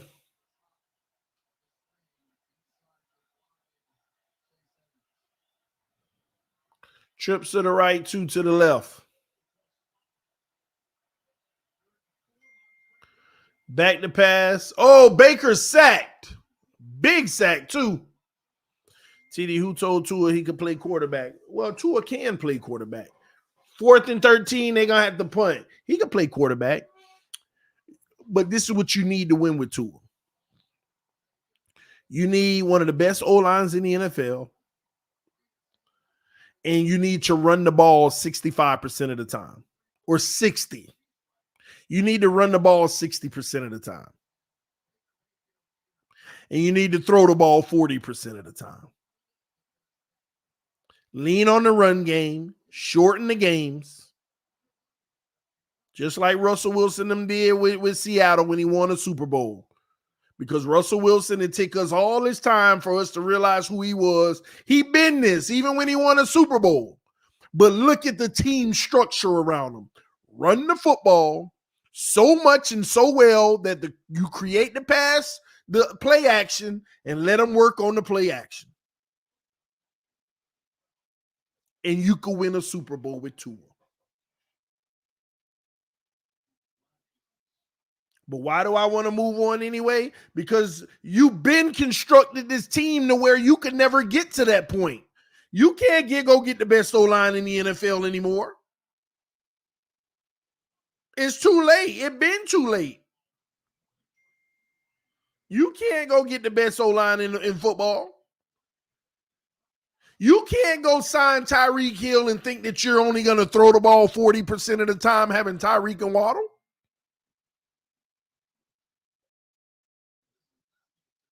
See, you don't even need Tyreek and Waddle. You need a Evans and Waddle and run the rock first. You need an Evans and Waddle. You never needed Tyreek and Waddle. You need an Evans and Waddle and run the ball. Let the team identity be running the football. Even when they load the box, you're getting 3 to 5 yards. And then you bludgeon them with the play action with Evans down the field and Waddle coming across the middle.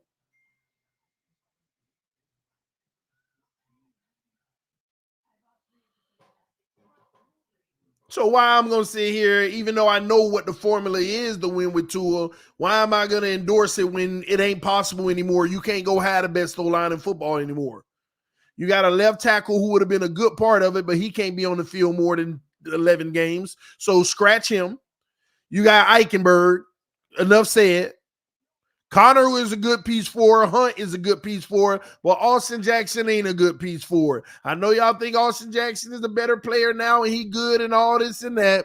But if you talk about an O-line that you want to give Tua that bludgeon people in the run and you want to give Tua all that time to throw on the play action, now we're in a different territory.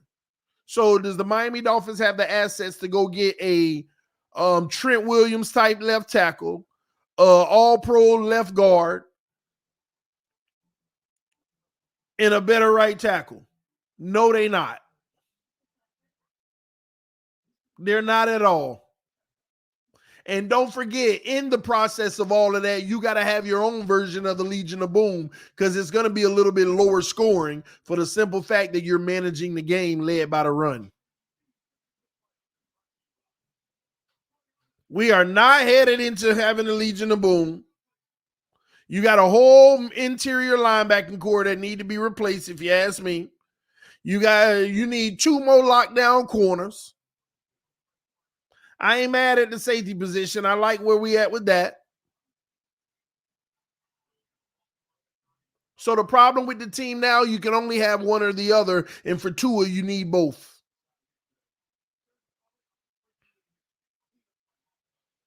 You need both.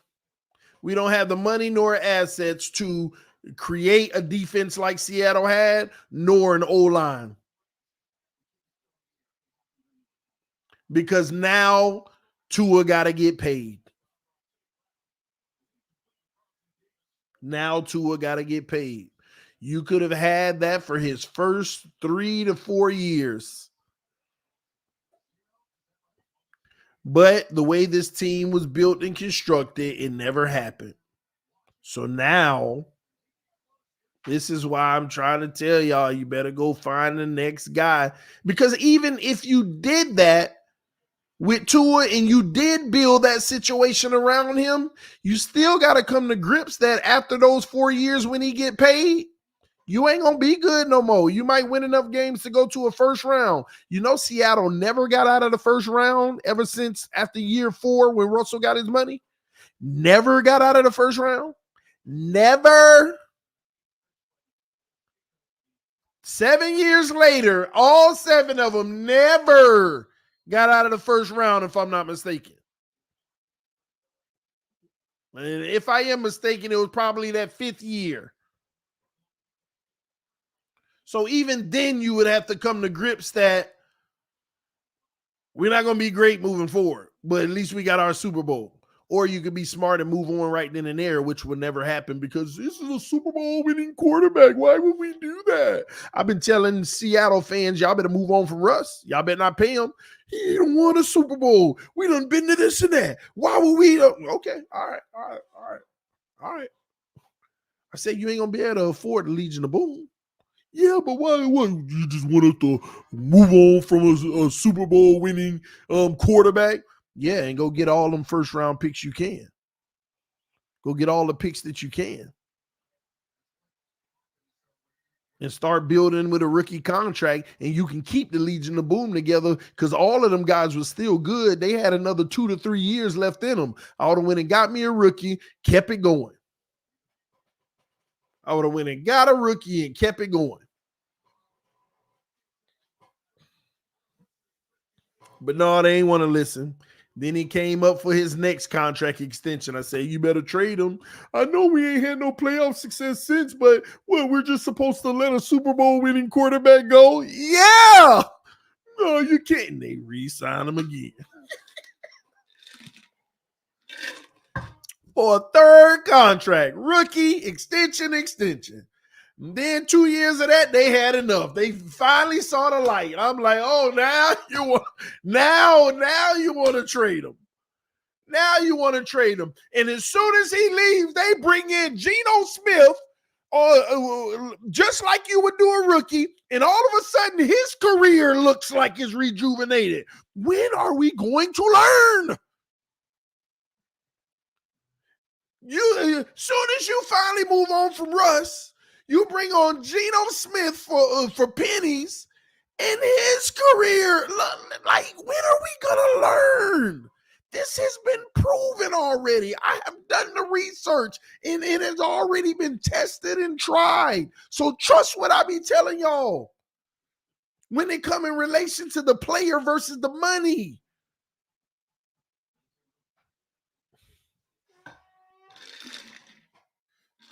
I'm not spewing these narratives just to create a narrative.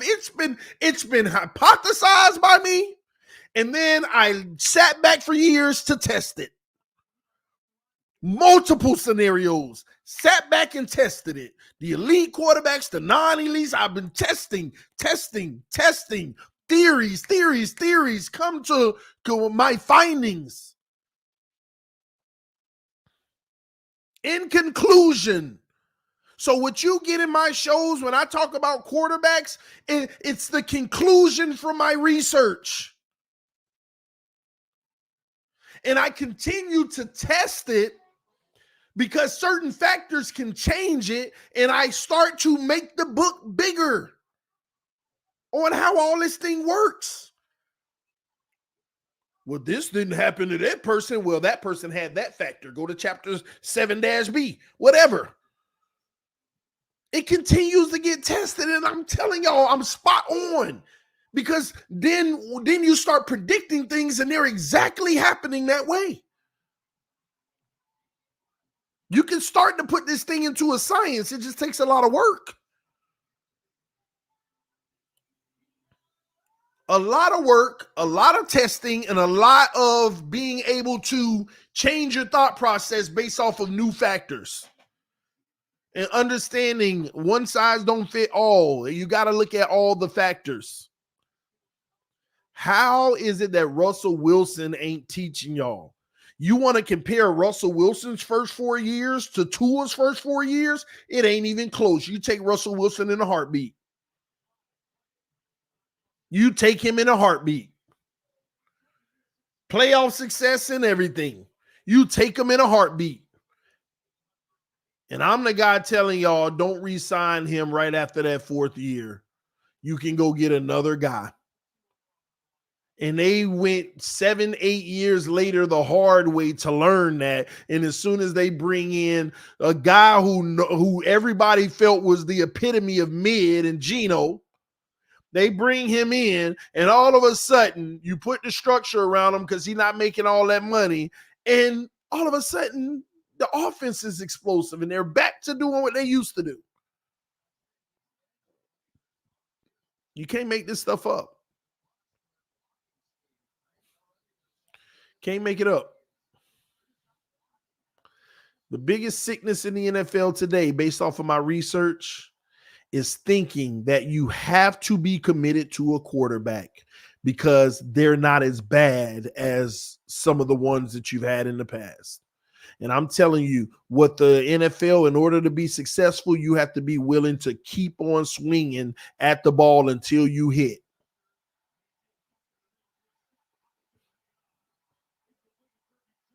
Holding on to 3 quarterbacks in 20 years. See, and that's another thing y'all got to understand about the Dolphins, right? Or the NFL. This is another crappy thing. Some of these guys, it's just a matter of circumstance. There are some great NFL players that would have been all-time greats that end up being busts because they were either in the wrong situation, the wrong team around them, or with the coaching staff that just screwed them over. And these guys didn't even get more than a year or two. They didn't even get even more than a year or two.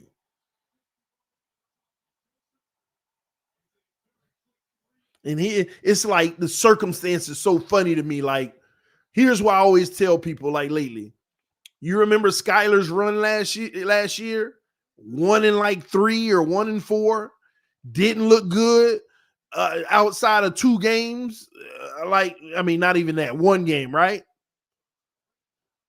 What's the difference if Tua started his season this year with Baltimore, Dallas, Buffalo, Eagles? What's the difference?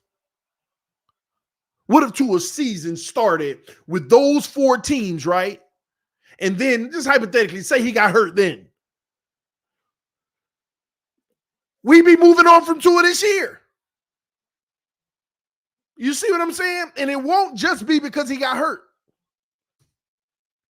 It's a matter of circumstance. He wasn't 0-4. He beat the Jets. We beat the Jets to get in the playoffs.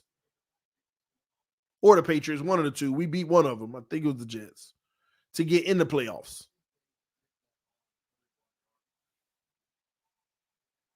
I think y'all keep forgetting that. But that's the whole thing. That's the funny thing. People be like, just like Jordan Love. Oh, well, Jordan Love started like 3 games last year and he was awful. Did Aaron Rodgers not have 3 awful games last year for Green Bay? You see what I'm saying? It's like we're quick on the small sample sizes. And we don't know what we truly got. So what was the difference? All of a sudden, Jordan Love is competent now? Or was it the offseason where, this offseason was everything for... Come on, man. We love doing that. Here's the reverse of it. Here's the funny part. Here's the reverse of it. And this is the one I've been making lately, which is funny to me. This is what ethers everybody and shuts them up about this whole narrative, even though they still feel this way inside, which is sad. Here's the reverse of it. If Tua would have played them last 4 games, we would have won. If Tua would have played that wild card game, we would have won. Now he wouldn't hurt, and he played them last 4 games, and we lost. Now he was in the wild card game, and we lost, and we only put up 7 points off of a terrible throw that Tyreek bailed him out on. Skyler helped put up 31 points against Buffalo. Did he make the best decision on the last play? No. Rookie.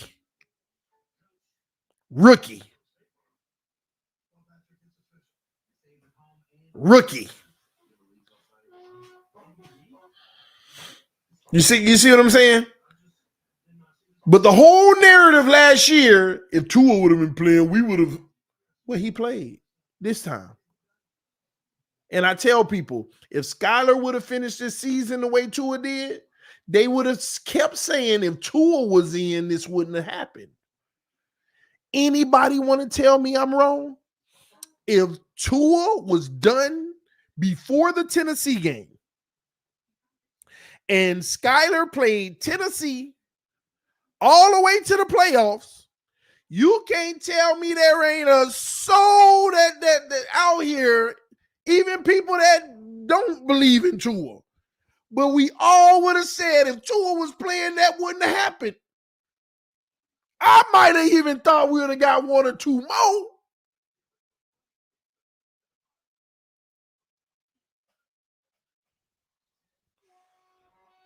We better than the Ravens. We would have beat the Ravens too. The Bills, man, they can't beat us at our house. See, if Tua was playing, we wouldn't have never lost at home. You can't tell me we wouldn't have heard this. This is what I'm talking about. We got to stop talking about if. Just like I can't say if Skylar would have played that game in the playoffs, we would have put up more than 7. I don't know. We might have scored 0. We might have won. I don't know. But these narratives, they not, it doesn't make sense when you're talking about quarterbacks, y'all. It doesn't.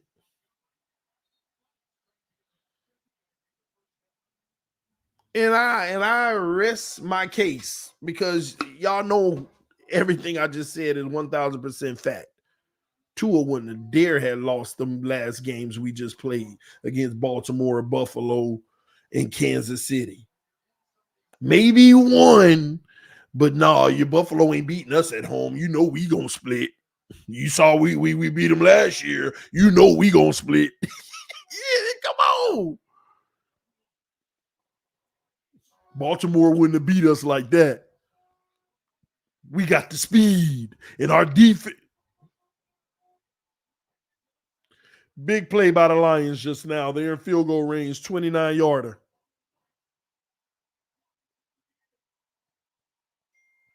It's crazy to me, man. And this narrative is allowed to go on. And it was only the reason that they did it was to poop on Skylar Thompson. Only reason they did it was to poop on Skylar Thompson because some people liked him. Liked him better than Tua. Yeah, see, sometimes my troll hat be on extra thick, extra tight. Hold on. Now I gotta tweet something like that and troll people. We owe Skylar Thompson an apology.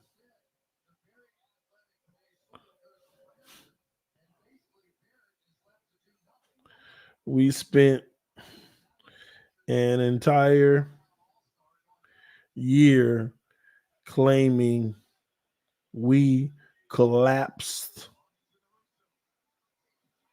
last year because of him.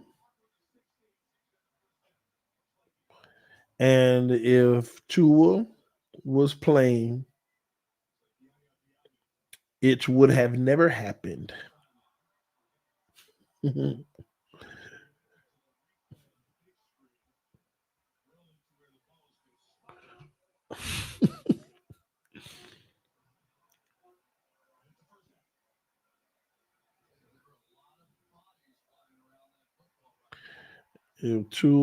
If Skylar ended the season the way Tua did, we all would have said we would have won the division and a wild card game and the Tennessee game. Am I lying?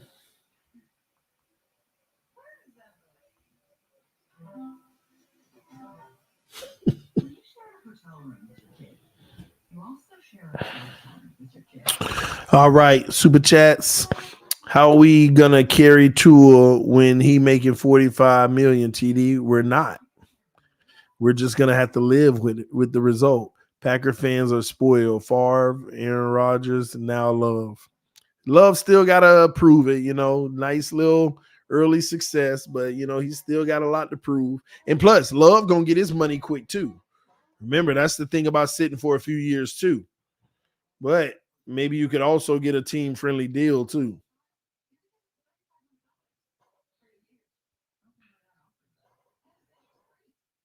Mm.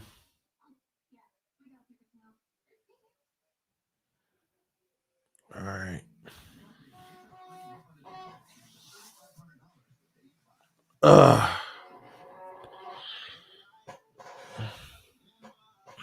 Mm.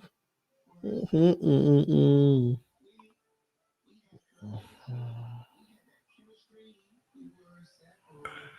Now she went out and I have to eat a TV dinner for your game. Sorry, Arasimi. Sorry to hear that, man. Tough. Mm. TD Golf is a free agent this year. Is he? Are you sure?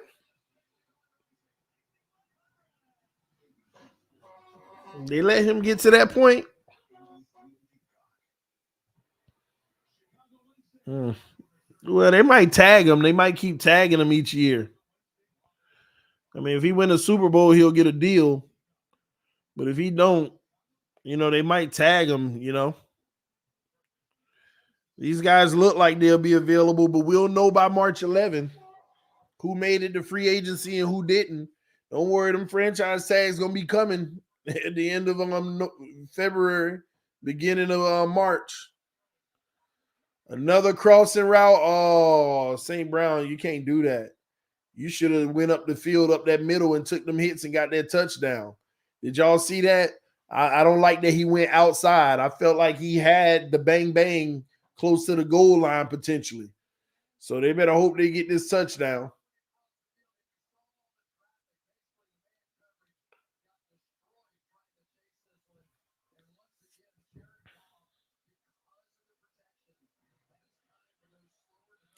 All right, here we go. Second and goal. Nope, first and goal. That was the first down they got. Handoff, cut back to the 1 yard line, second and goal. So they're going to try to punch it in.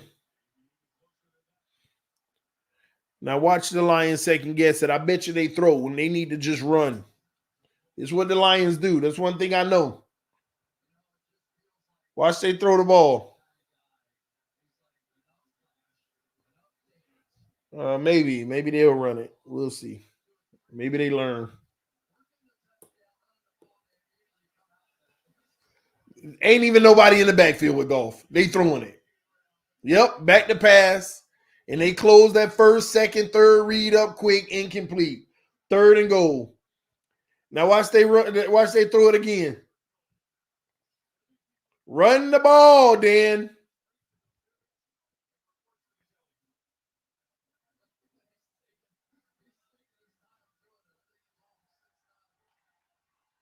Here we go.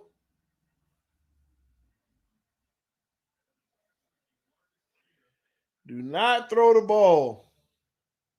I formation, finally smart. They probably going to run it now. Single back, heavy line. One in motion. Back to, they throwing it. Oh, my G. See? Incomplete. Now are they going to go for it? Dan Campbell going to go for this. See, he better not be an idiot. Run the ball. Yeah, they going for it. If this idiot, if he throw this ball again, yeah, they going for it. And ain't no getting nobody outside because there ain't no first down to be had. Run the ball, single back. Let's see what they do. He handed it off. Touchdown. Boy, I don't like that touchdown, to be honest with you. I hate when teams are dumb and they do stuff like that, I be wanting them to pay for the stupidity. But they made it work. They got the touchdown.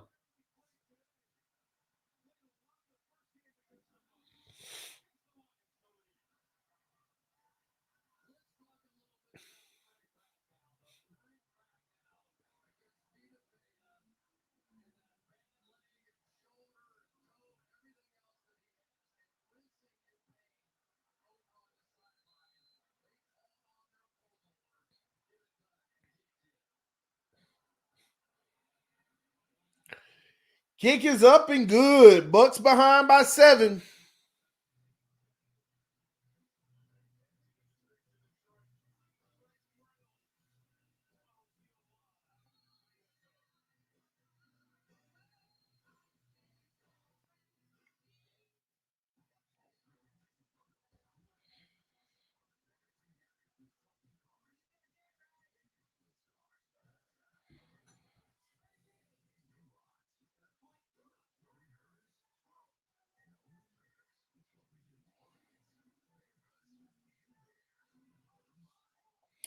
All right, but Lamar on a tear this year. Hold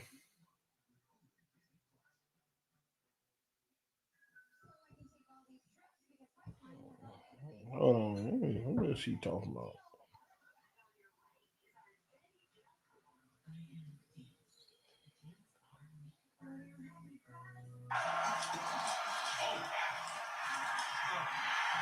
Rule number 1: if somebody is in a very triggering position, why the fuck your hands inside? You too relaxed right now. Man, come on. And it don't matter if you're the best receiver in the game, Tyreek, or Woods. But the dude ain't coming in practice. It's a playoff game, bro. It's levels to this shit. I'm trying to tell you, bro, and that energy. Keep in mind this, because we all know that ain't Tyreek. That's Tyreek and Chill.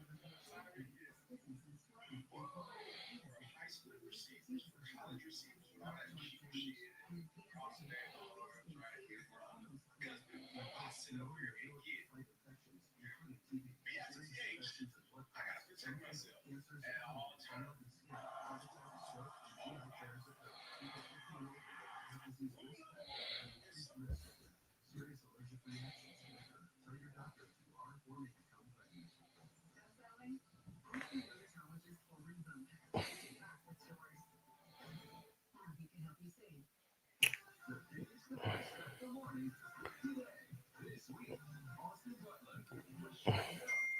TD, any chance Detroit beat San Francisco?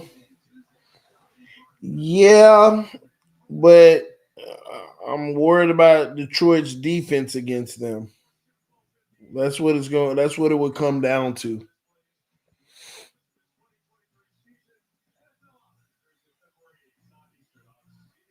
On the road, you know what I mean?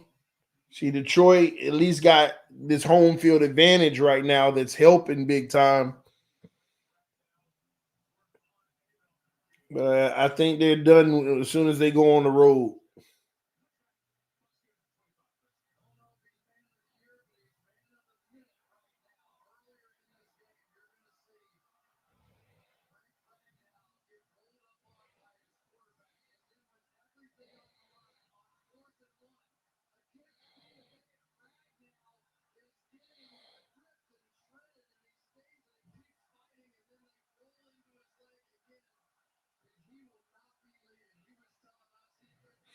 All right, here we go. Bucks, seeing if they can tie this game. Up.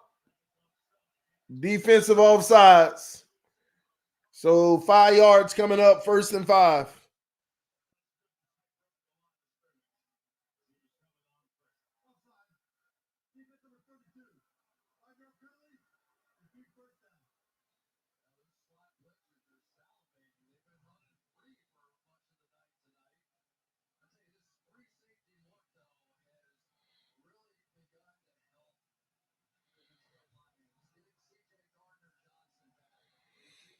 All right, 1st and 5.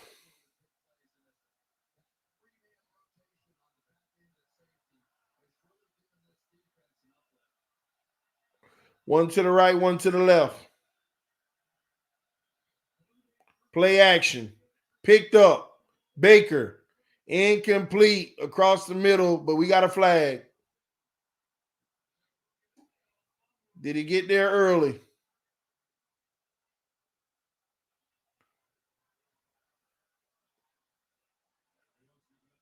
They're going to say defensive holding here. We got an injured Bucs player.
All right, here we go.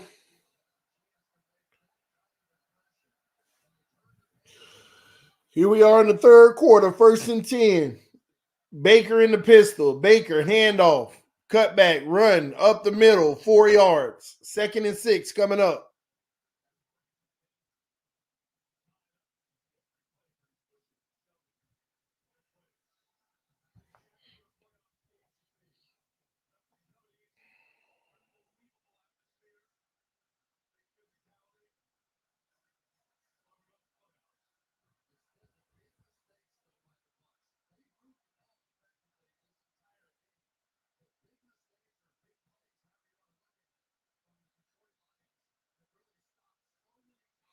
All right, pistol again, 2 to the right, 1 to the left. Baker, loaded box, fakes the handoff, back to pass, check down to the tight end.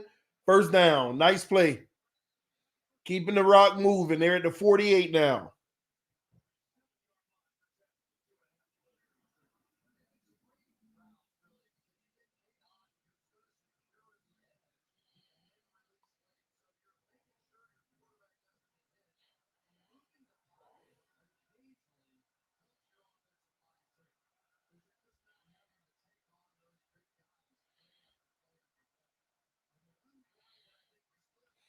Here we go. 2 to the left, 1 to the right. Pistol formation again. Baker audibling at the line of scrimmage. He don't like what he saw. He switched to play. Blitz coming. Baker, extending the play. Looked like he was dead in the water. Woo, big time throw. Big time throw right there. Big time extension. That's a play, man. Quarterback extending the play, making a throw on the run. That's huge. That's huge. That's what it's about right there. Most quarterbacks in the league, they sack right there. Or they throwing the ball away or making a bad throw. On the money, dime. Baker came to play.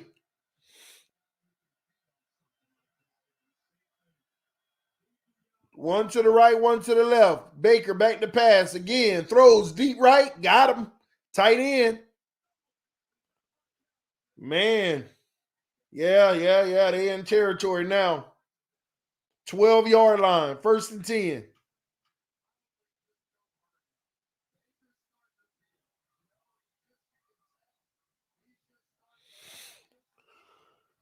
Woo.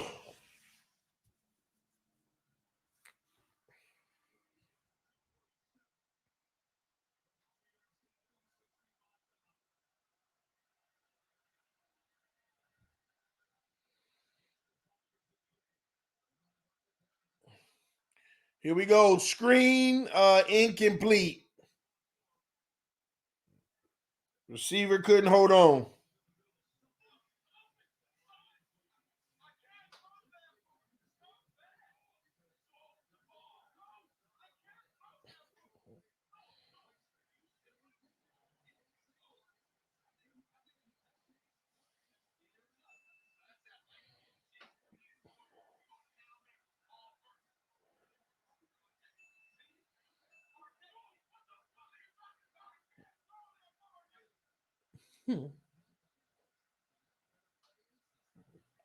All right, Baker back to pass. Baker escaping again. Baker in trouble. Gets rid of it. Incomplete. Avoided the sack. 3rd and 10 coming up.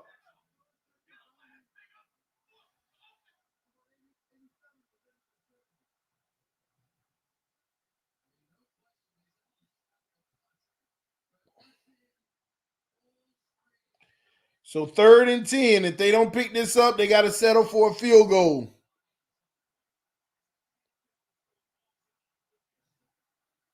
Trips to the left, 2 to the right. Will we have a clutch moment?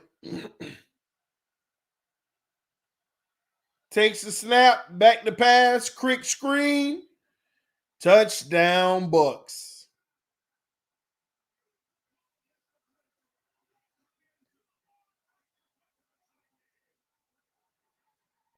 Wow.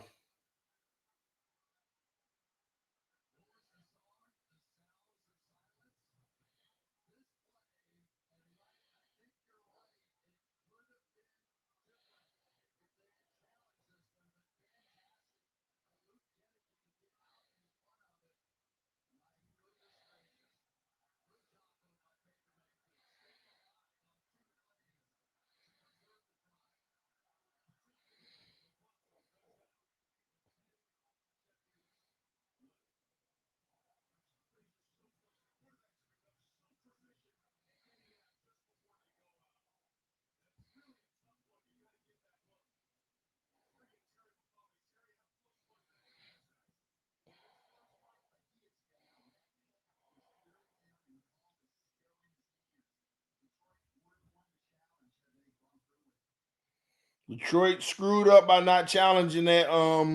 He should have been down.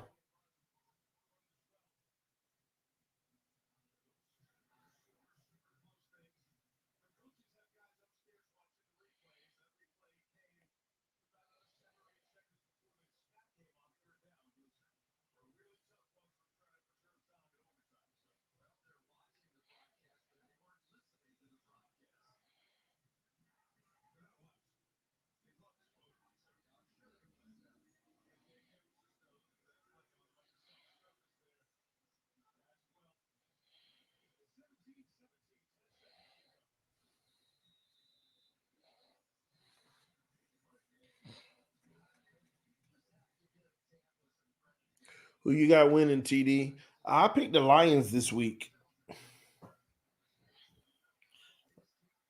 I'm 0 for 2 so far because I picked Houston and Green Bay. So I got the Lions winning this game. We'll see if I'm just bad off.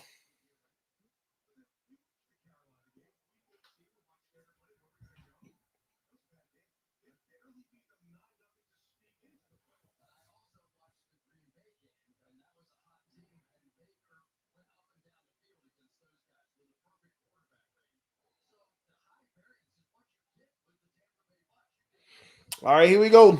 Let's see what we get. Last play of the 3rd quarter. Golf under center. Golf, handoff, off the right end. Cut back, 5 yards. 2nd and 5. Coming in the 4th quarter. Who you got, Bills versus KC, TD? I got Bills.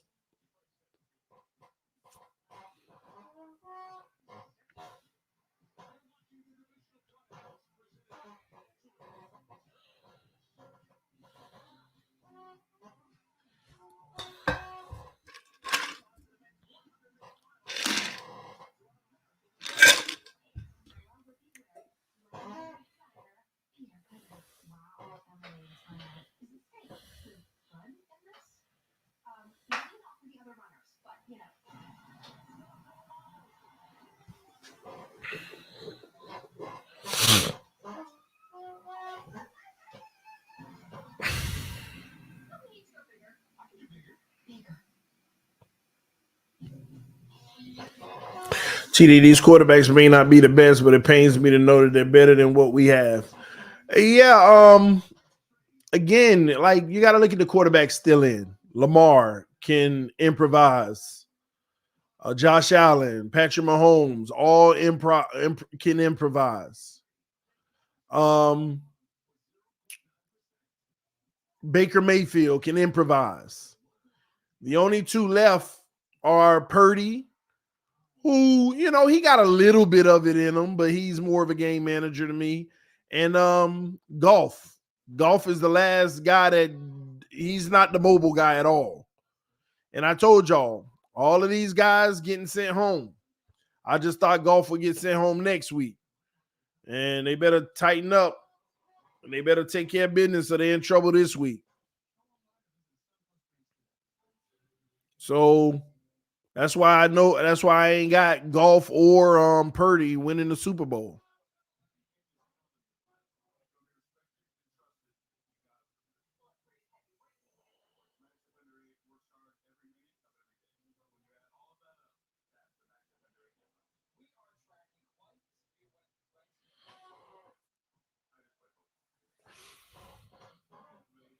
Purdy or Tua, I take Purdy. He's more mobile, and he can make every throw. And he doesn't panic.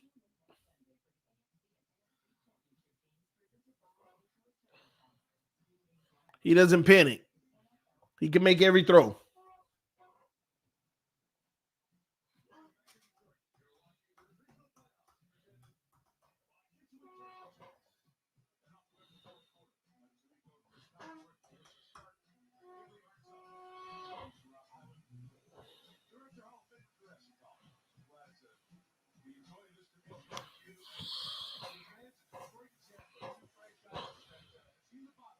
Yeah, and more durable somewhat.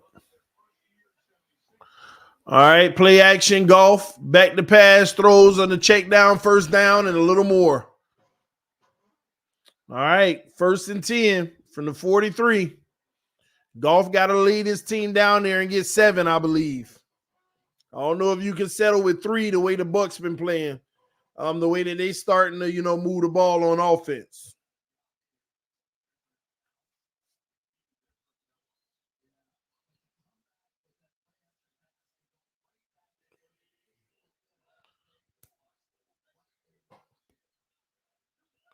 All right, Golf, back to pass. Golf, dart over the middle, wide open receiver, first down.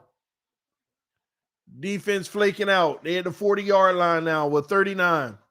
1st and 10. And they're in a hurry-up offense. So Reynolds is going to check it in. Look like he's banged up.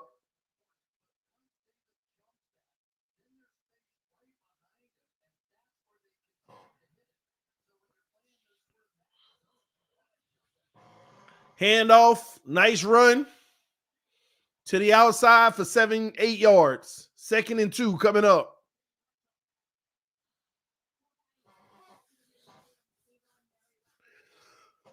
All the receivers are open. They running their zone. They running their zone coverage. You're going to leave people open in that zone. And then whenever you slice it in the air, and then you start to be able to run.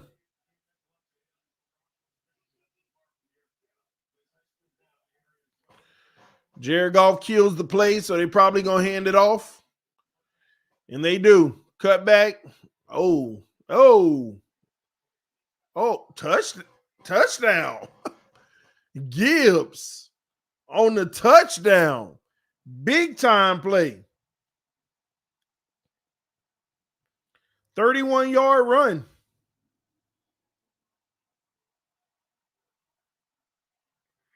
Wow.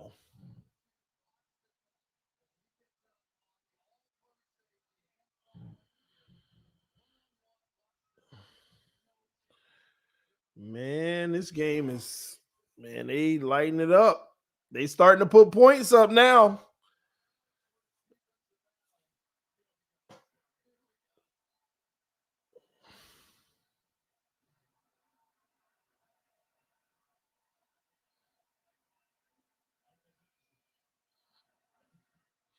Kick is up and good.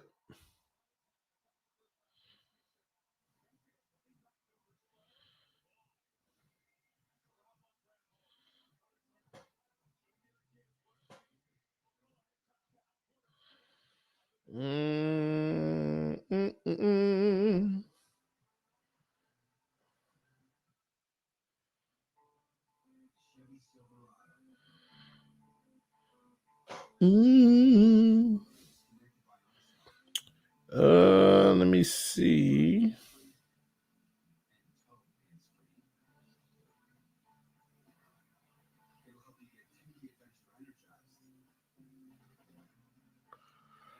Uh,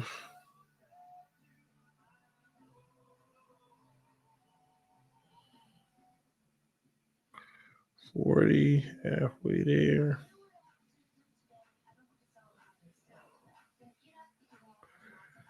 All right, got it.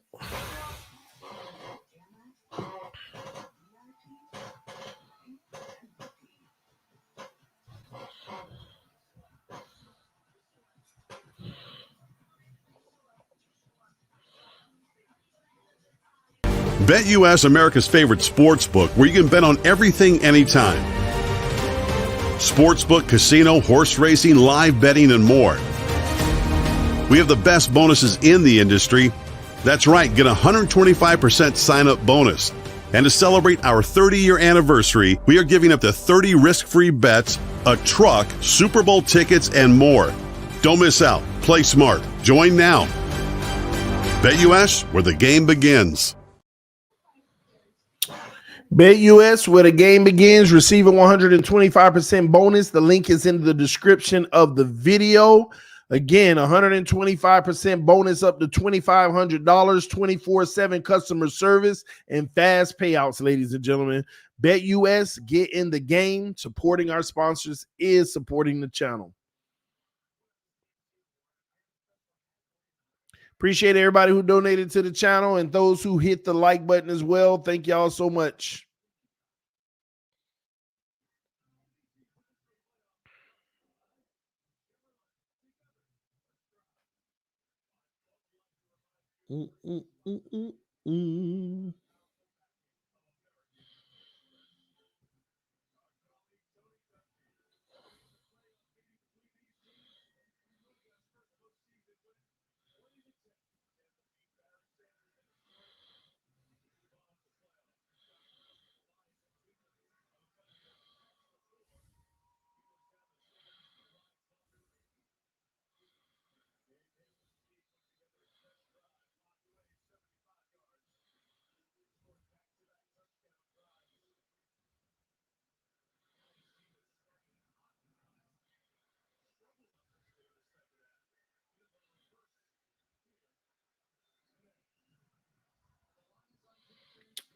All right. Again, put it easy on top of that.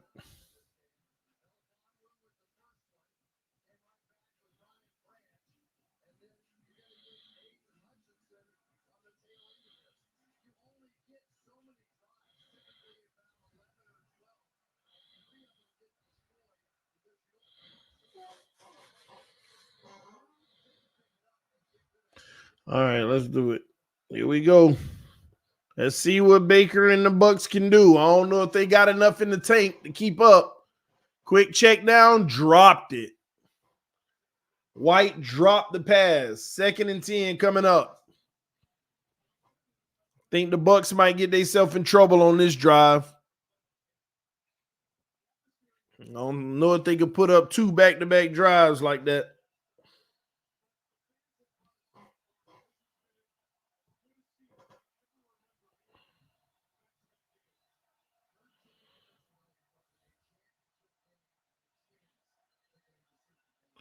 Two to the right, one to the left. Baker in the shotgun. One in motion to the left. Baker takes the snap, back to pass. Baker looking, under pressure, throws. Another drop, Oten. 3rd and 10.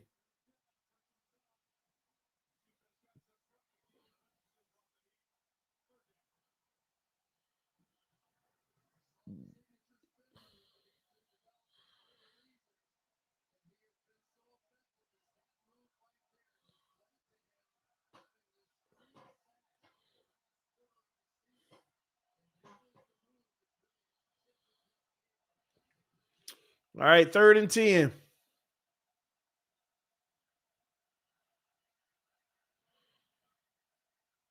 Two to the left, one to the right. Back to pass. Screen. Broke a tackle. Up the sideline. 6 yards, maybe. Yep, 4th and 4. They'll punt the ball.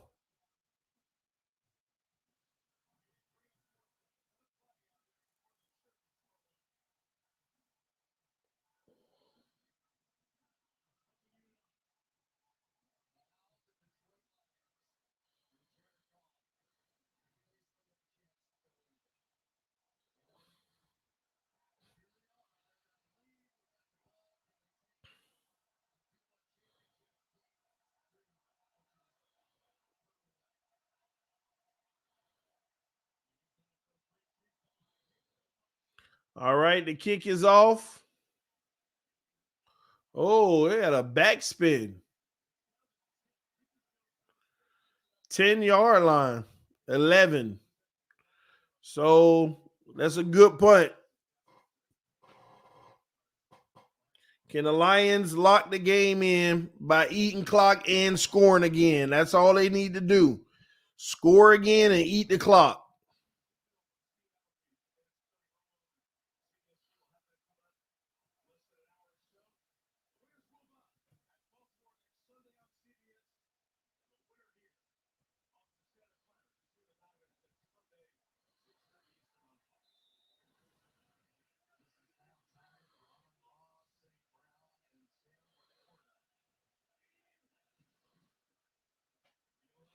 Quick check down. Tight end. Gonna get 3 yards. 2nd and 7 coming up. Tampa Bay player injured on the play.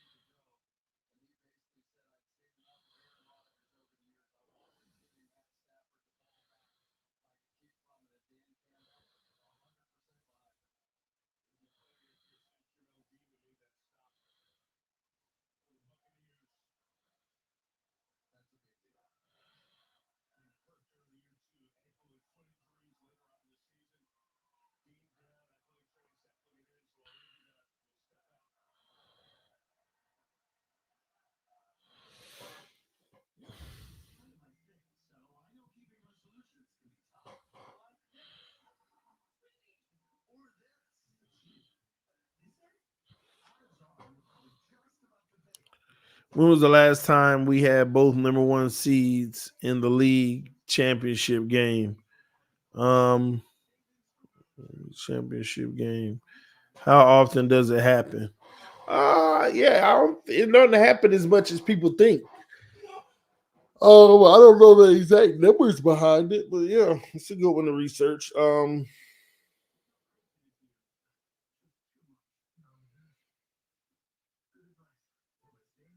Hmm.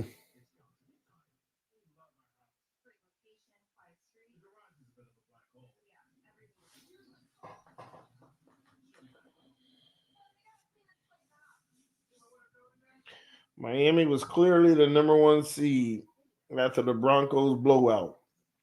We were clearly the number 1 seed with 5 weeks left to go.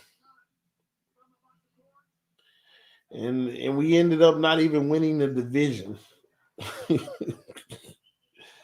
Having to go on the road in negative degrees because we flaked out.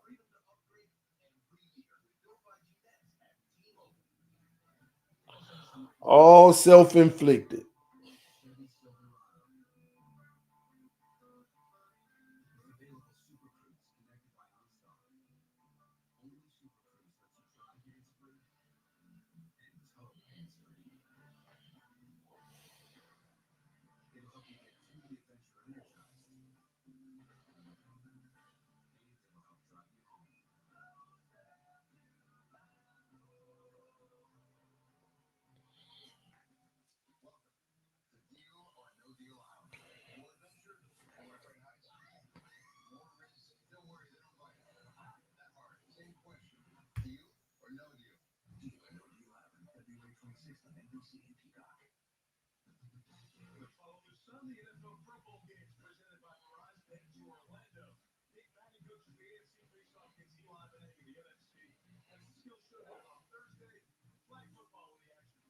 We done got to it. I see you, Willie. David crazy. We done got to it.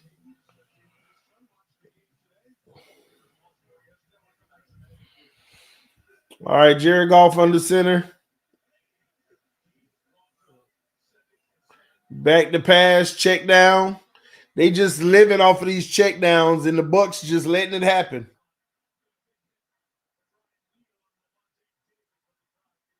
They're making it look easy.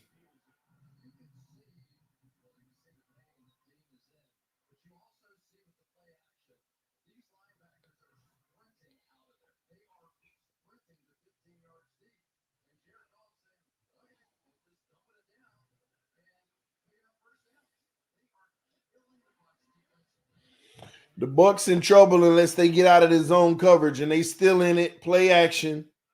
Goff throws. Another wide open guy. As long as they're in this zone coverage, they're in trouble.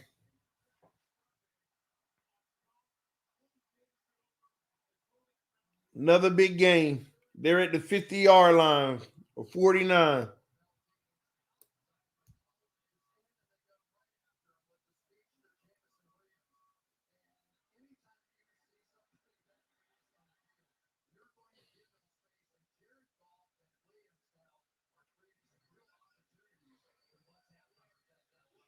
Yeah, it's that raggedy zone. You see how they in man coverage now? Well, pre-snap, and then they run the ball 1 yard. 2nd and 9 coming up. Let's see if they stay in man or if they go in zone. All you got to do is go man coverage, but make sure you had a linebacker watching out for the crosser.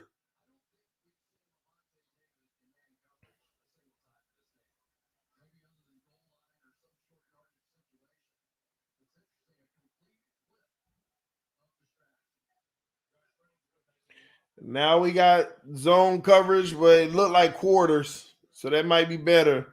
Goff sacked. 3rd and 15 coming. But the Lions, they the type of team that pick this stuff up.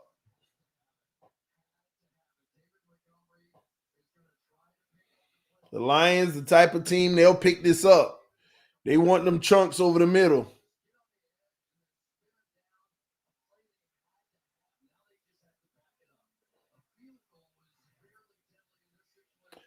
Trips to the right, one to the left, shotgun.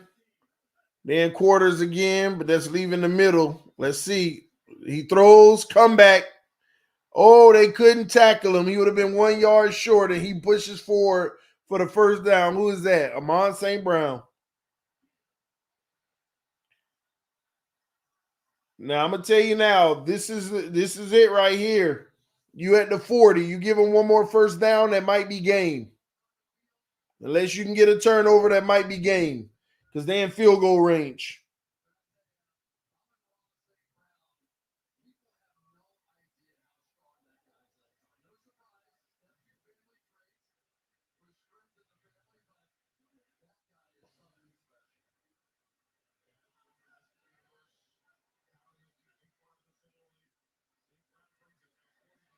Oh, that's it.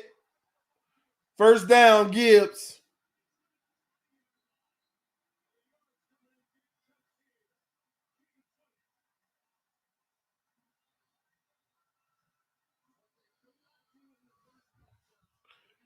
That'll probably do it.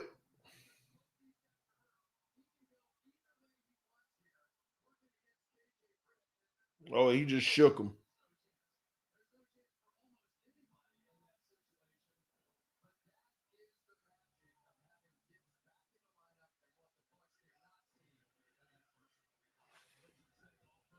Two to the right.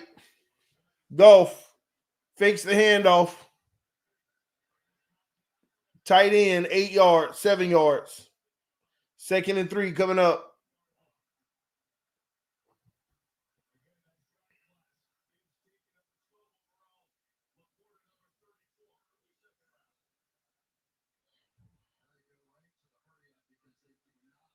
Two to the right. Both receivers got 10-yard cushion, but they hand it off. Gibbs up the middle, first down. First and goal from the 9.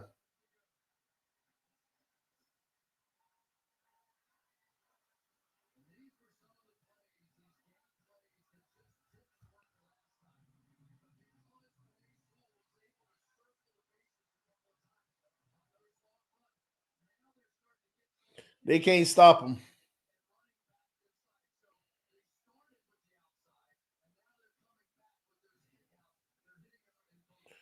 Two to the right, one to the left.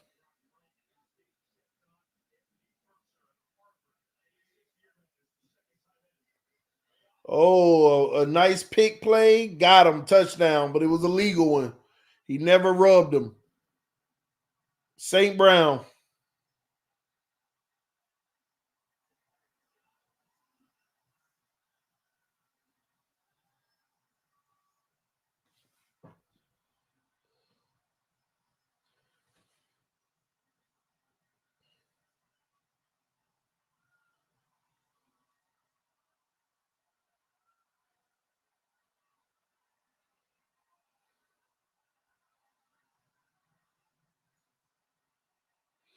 The Lions look like they are punching their ticket to the NFC Championship. Field goal is good.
Is TD frozen? No, I was checking my BetUS picks.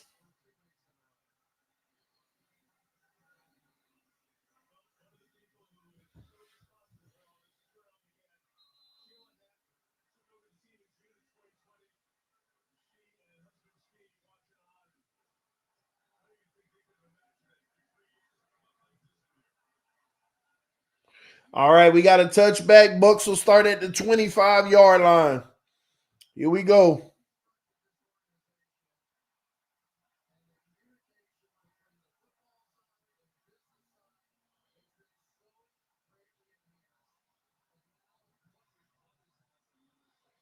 That crowd going crazy, man.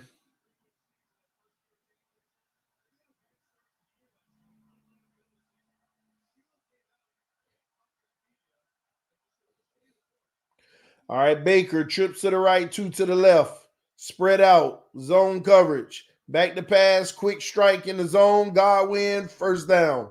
11 yards. First and 10 from the 36.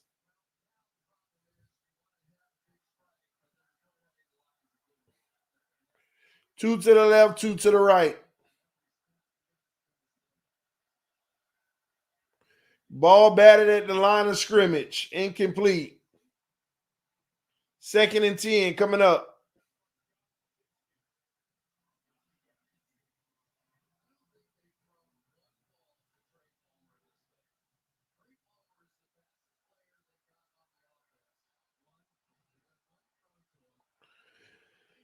Two to the left, one to the right.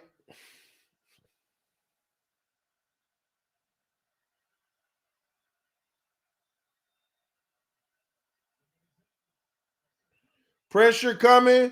Baker Mayfield sacked. Third and 14.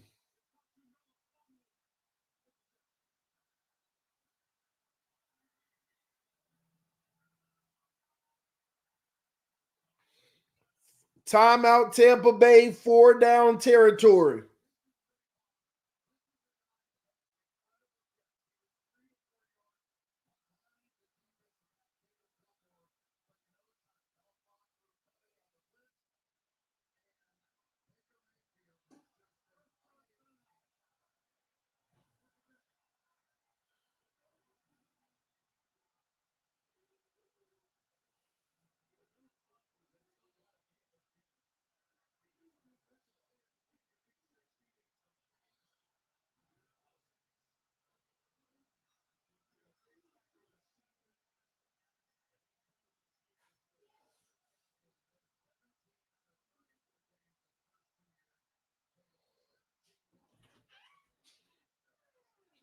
Here we go.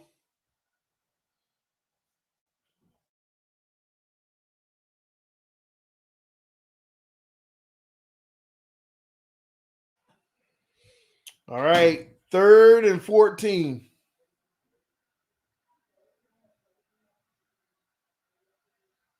Blitz coming again. Oh, he overthrew Godwin. He had him, but overthrew him by a foot or two. 4th and 14 coming up.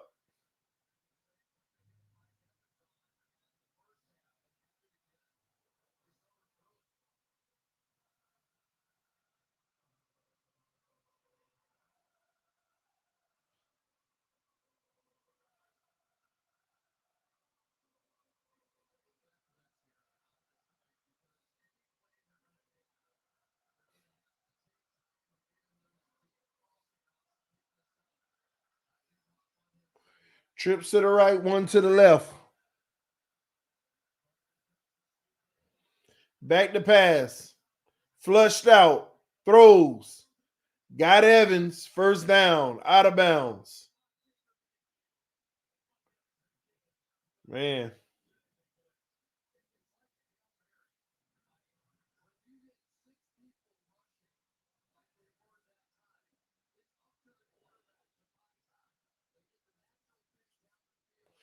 Baker extended the play.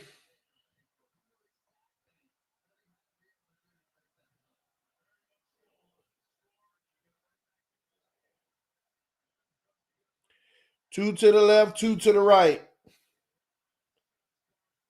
Back to pass. Quick outside throw. First down. Out of bounds. 1st and 10.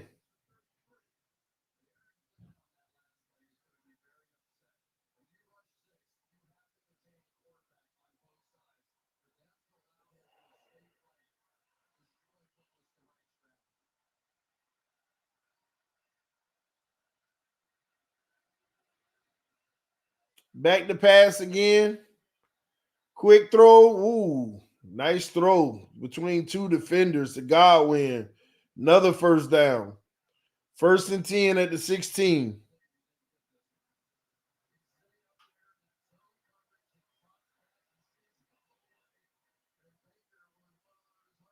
And the defense was all over that, but perfect pass. Two to the left, two to the right.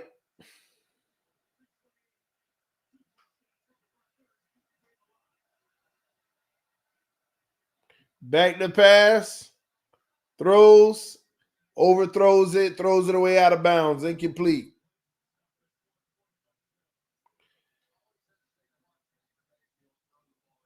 2nd and 10.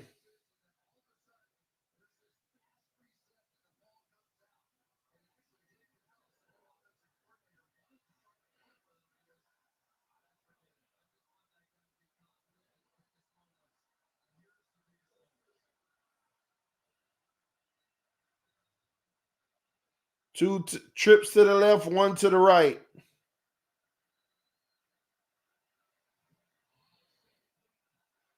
Throws. Oh, touchdown, Evans.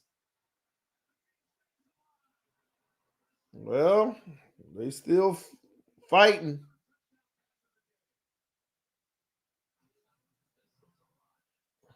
Man.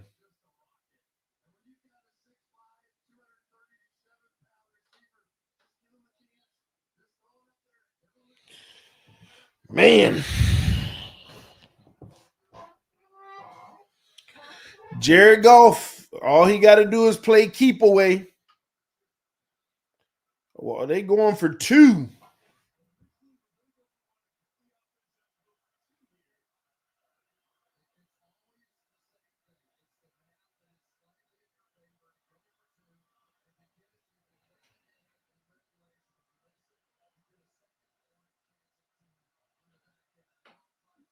This is interesting.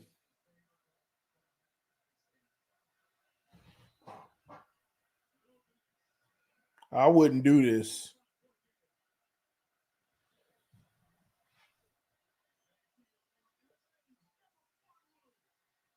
Incomplete.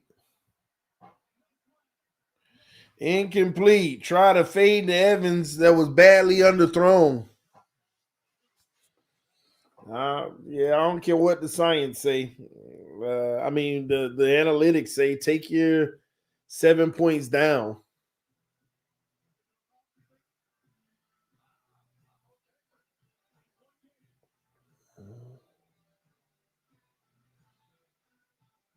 I ain't mad at the flag not being thrown either. He didn't turn his head, but that's on Evans, who needs to go into him, not keep going back and still trying to catch it off his back. You got to go into him.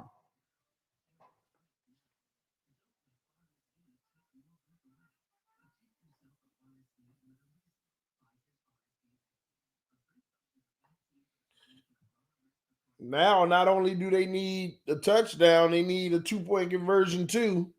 And but Jared Goff, the way they've been moving the ball down the field, I don't know.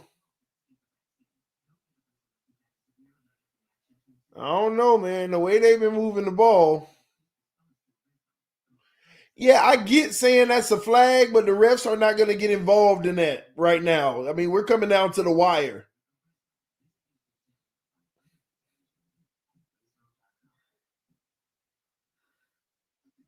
But like I said, the way that they've been moving the ball, the Lions, 2 drives in a row, easy, wide open guys all over the place. It's right here, man.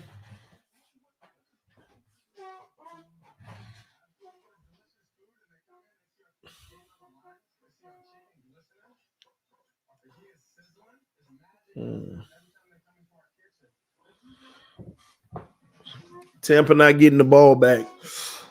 It's going to be hard. It's definitely going to be hard. They got to make some, like, they got to have a defensive stop. It's going to be hard.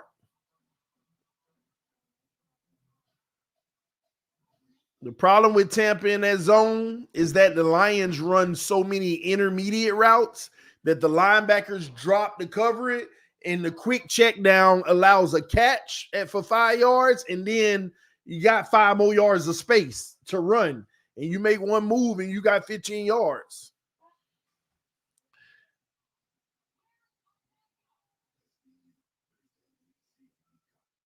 Be quite honest with you, the Bucs, they best shot is running man with single safety and sending the house every time.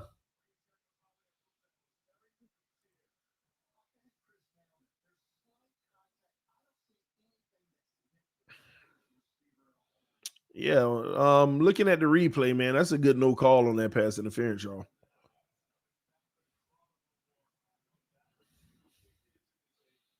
Be quite honest with you, Evans initiated first, and then he went in the catcher, and he never really went in his body.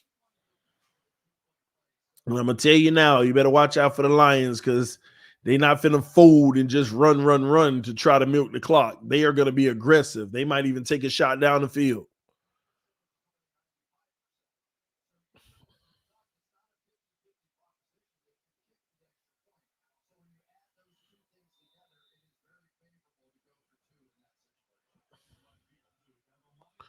All right, here we go. 2 to the left, 1 to the right. Single back, play action, dump down, St. Brown, first down. They got to get out of their zone coverage. They have to get out of that zone coverage or it's over.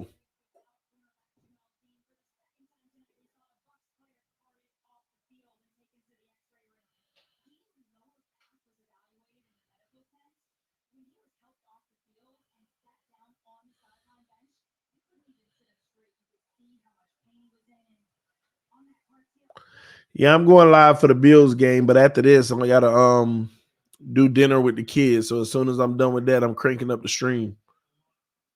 Handoff, cutback, breaking tackles, first down. Man, it's not good. They're past midfield already.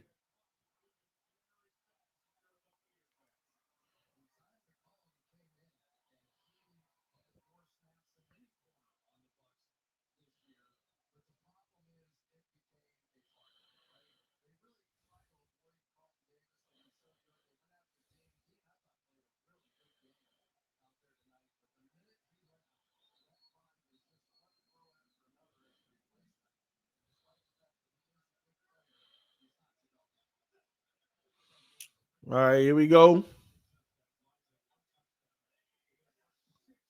Fakes the handoff. Pressure coming. Sacked.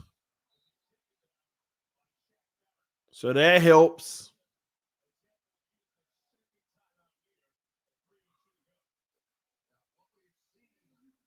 Oh my gosh, a flag on the defense. Illegal use of hands. Boy, oh boy. 1st and 10 again.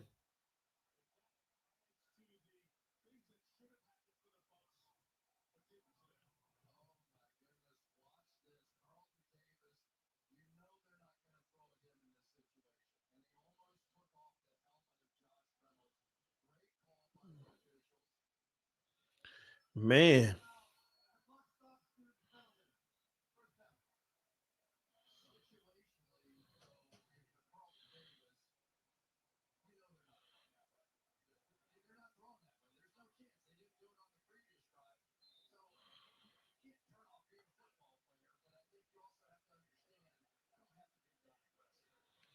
All right, here we go.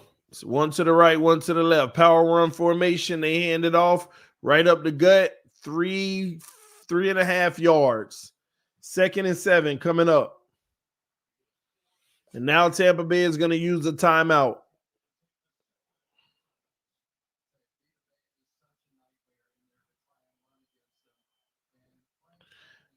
I don't think that's a smart timeout by Bulls.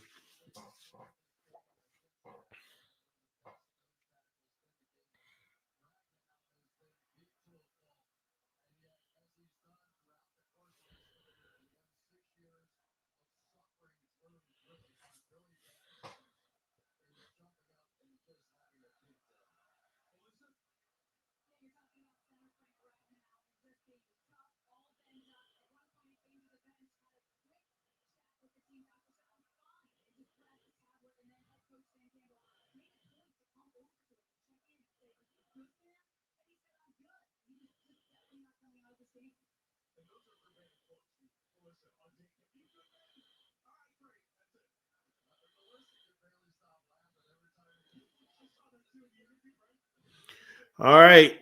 Fakes the handoff. Comes back the other way to Montgomery. -4 yards. 3rd and 11. Now you let the clock run. I respect this from Todd Bowles because they got to run that 3rd down play, and the 2-minute warning will stop it on his own.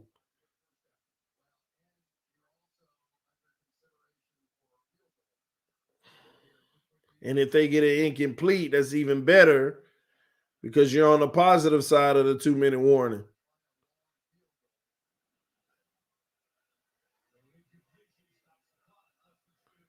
Uh-oh, trip. This the game right here. Well, I mean, they can still get the ball back even if they get it first, but throw, incomplete. That's the stop they needed. 4th and 11. They got to punt the ball. At the 45, that's not field goal range.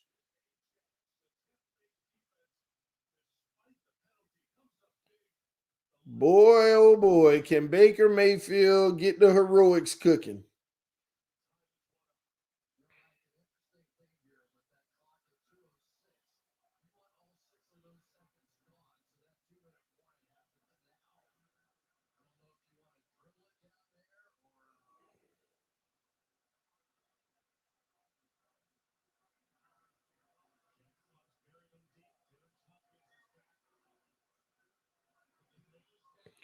All right, the kick is off. Fair catch.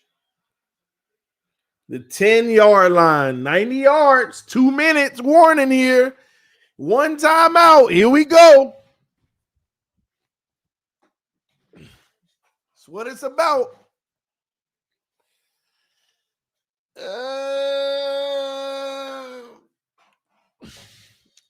Let me tell you something. I think they're going to get the touchdown and not get the 2-point conversion. Watch. They're going to get the touchdown and miss the 2-point conversion.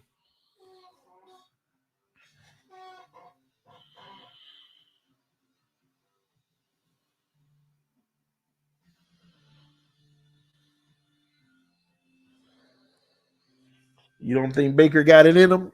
Well, it's also 4-down territory. It's 4-down territory. Or, yeah, he threw a dumb interception. But interception ain't an issue if you only got like 20 seconds left. It's like 3rd and 18 or 4th, fourth and something, and you got to throw it, and it's the game. But it's those 1st and 2nd down interceptions that are dumb. And especially if you got time to live another down. Like Jordan Love, that was a bad interception yesterday. So he still, you got to learn those things over time,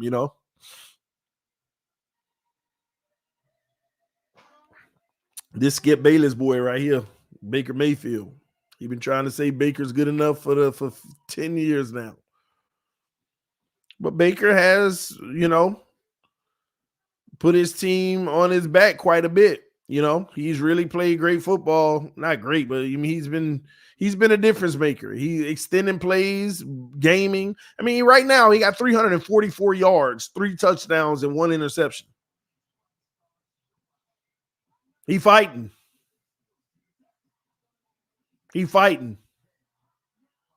So this drive right here, if he score, he gonna be over 400 yards probably. If he score.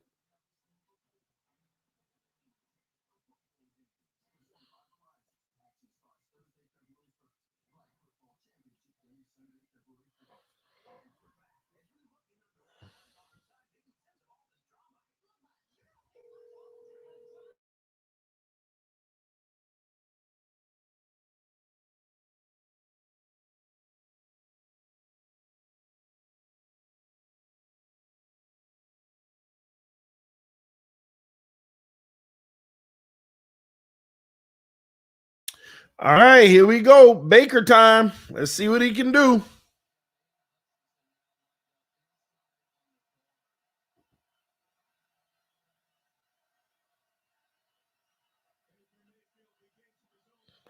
All right, Baker, quick check down. Evans, 5 yards. 2nd and 5 coming up. They're going to hurry up.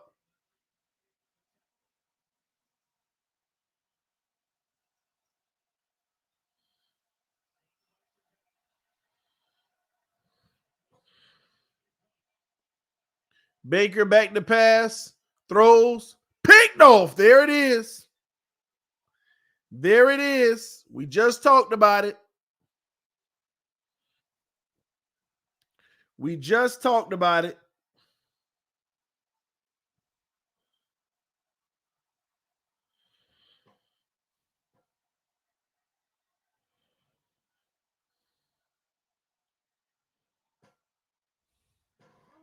Now I'm mad at Baker Mayfield. Y'all know why?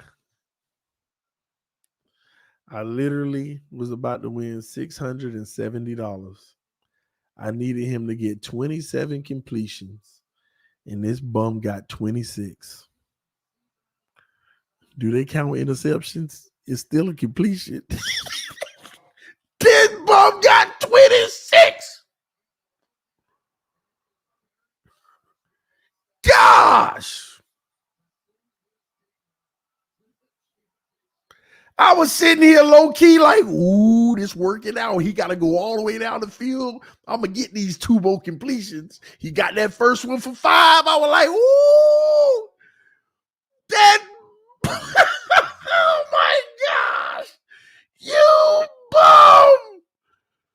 Just one more, Baker. Oh my gosh, man. One more, Baker.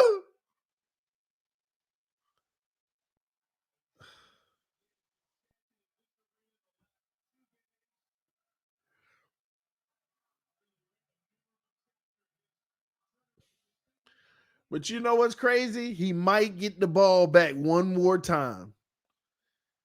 He might get the ball back one more time because they still got a timeout. Right there, you call a timeout. What Todd Bowles doing? Hey, don't they got one timeout? Am I looking at this wrong? Y'all tell me. It's literally 4th and 13 and they letting the clock tick, but don't they got one timeout?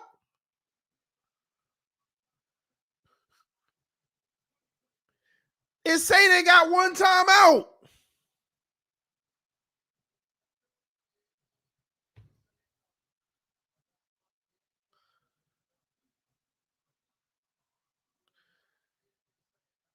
Maybe they didn't have a timeout and the board just say they did. Because if they had the one more timeout, what are they doing?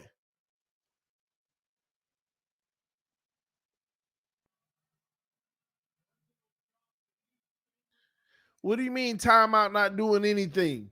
You still got to play to win. You hope they miss the field goal, and then you got like 15 seconds. That's crazy, man. All right, anyway, man, I'm out of here. Love y'all. Appreciate y'all.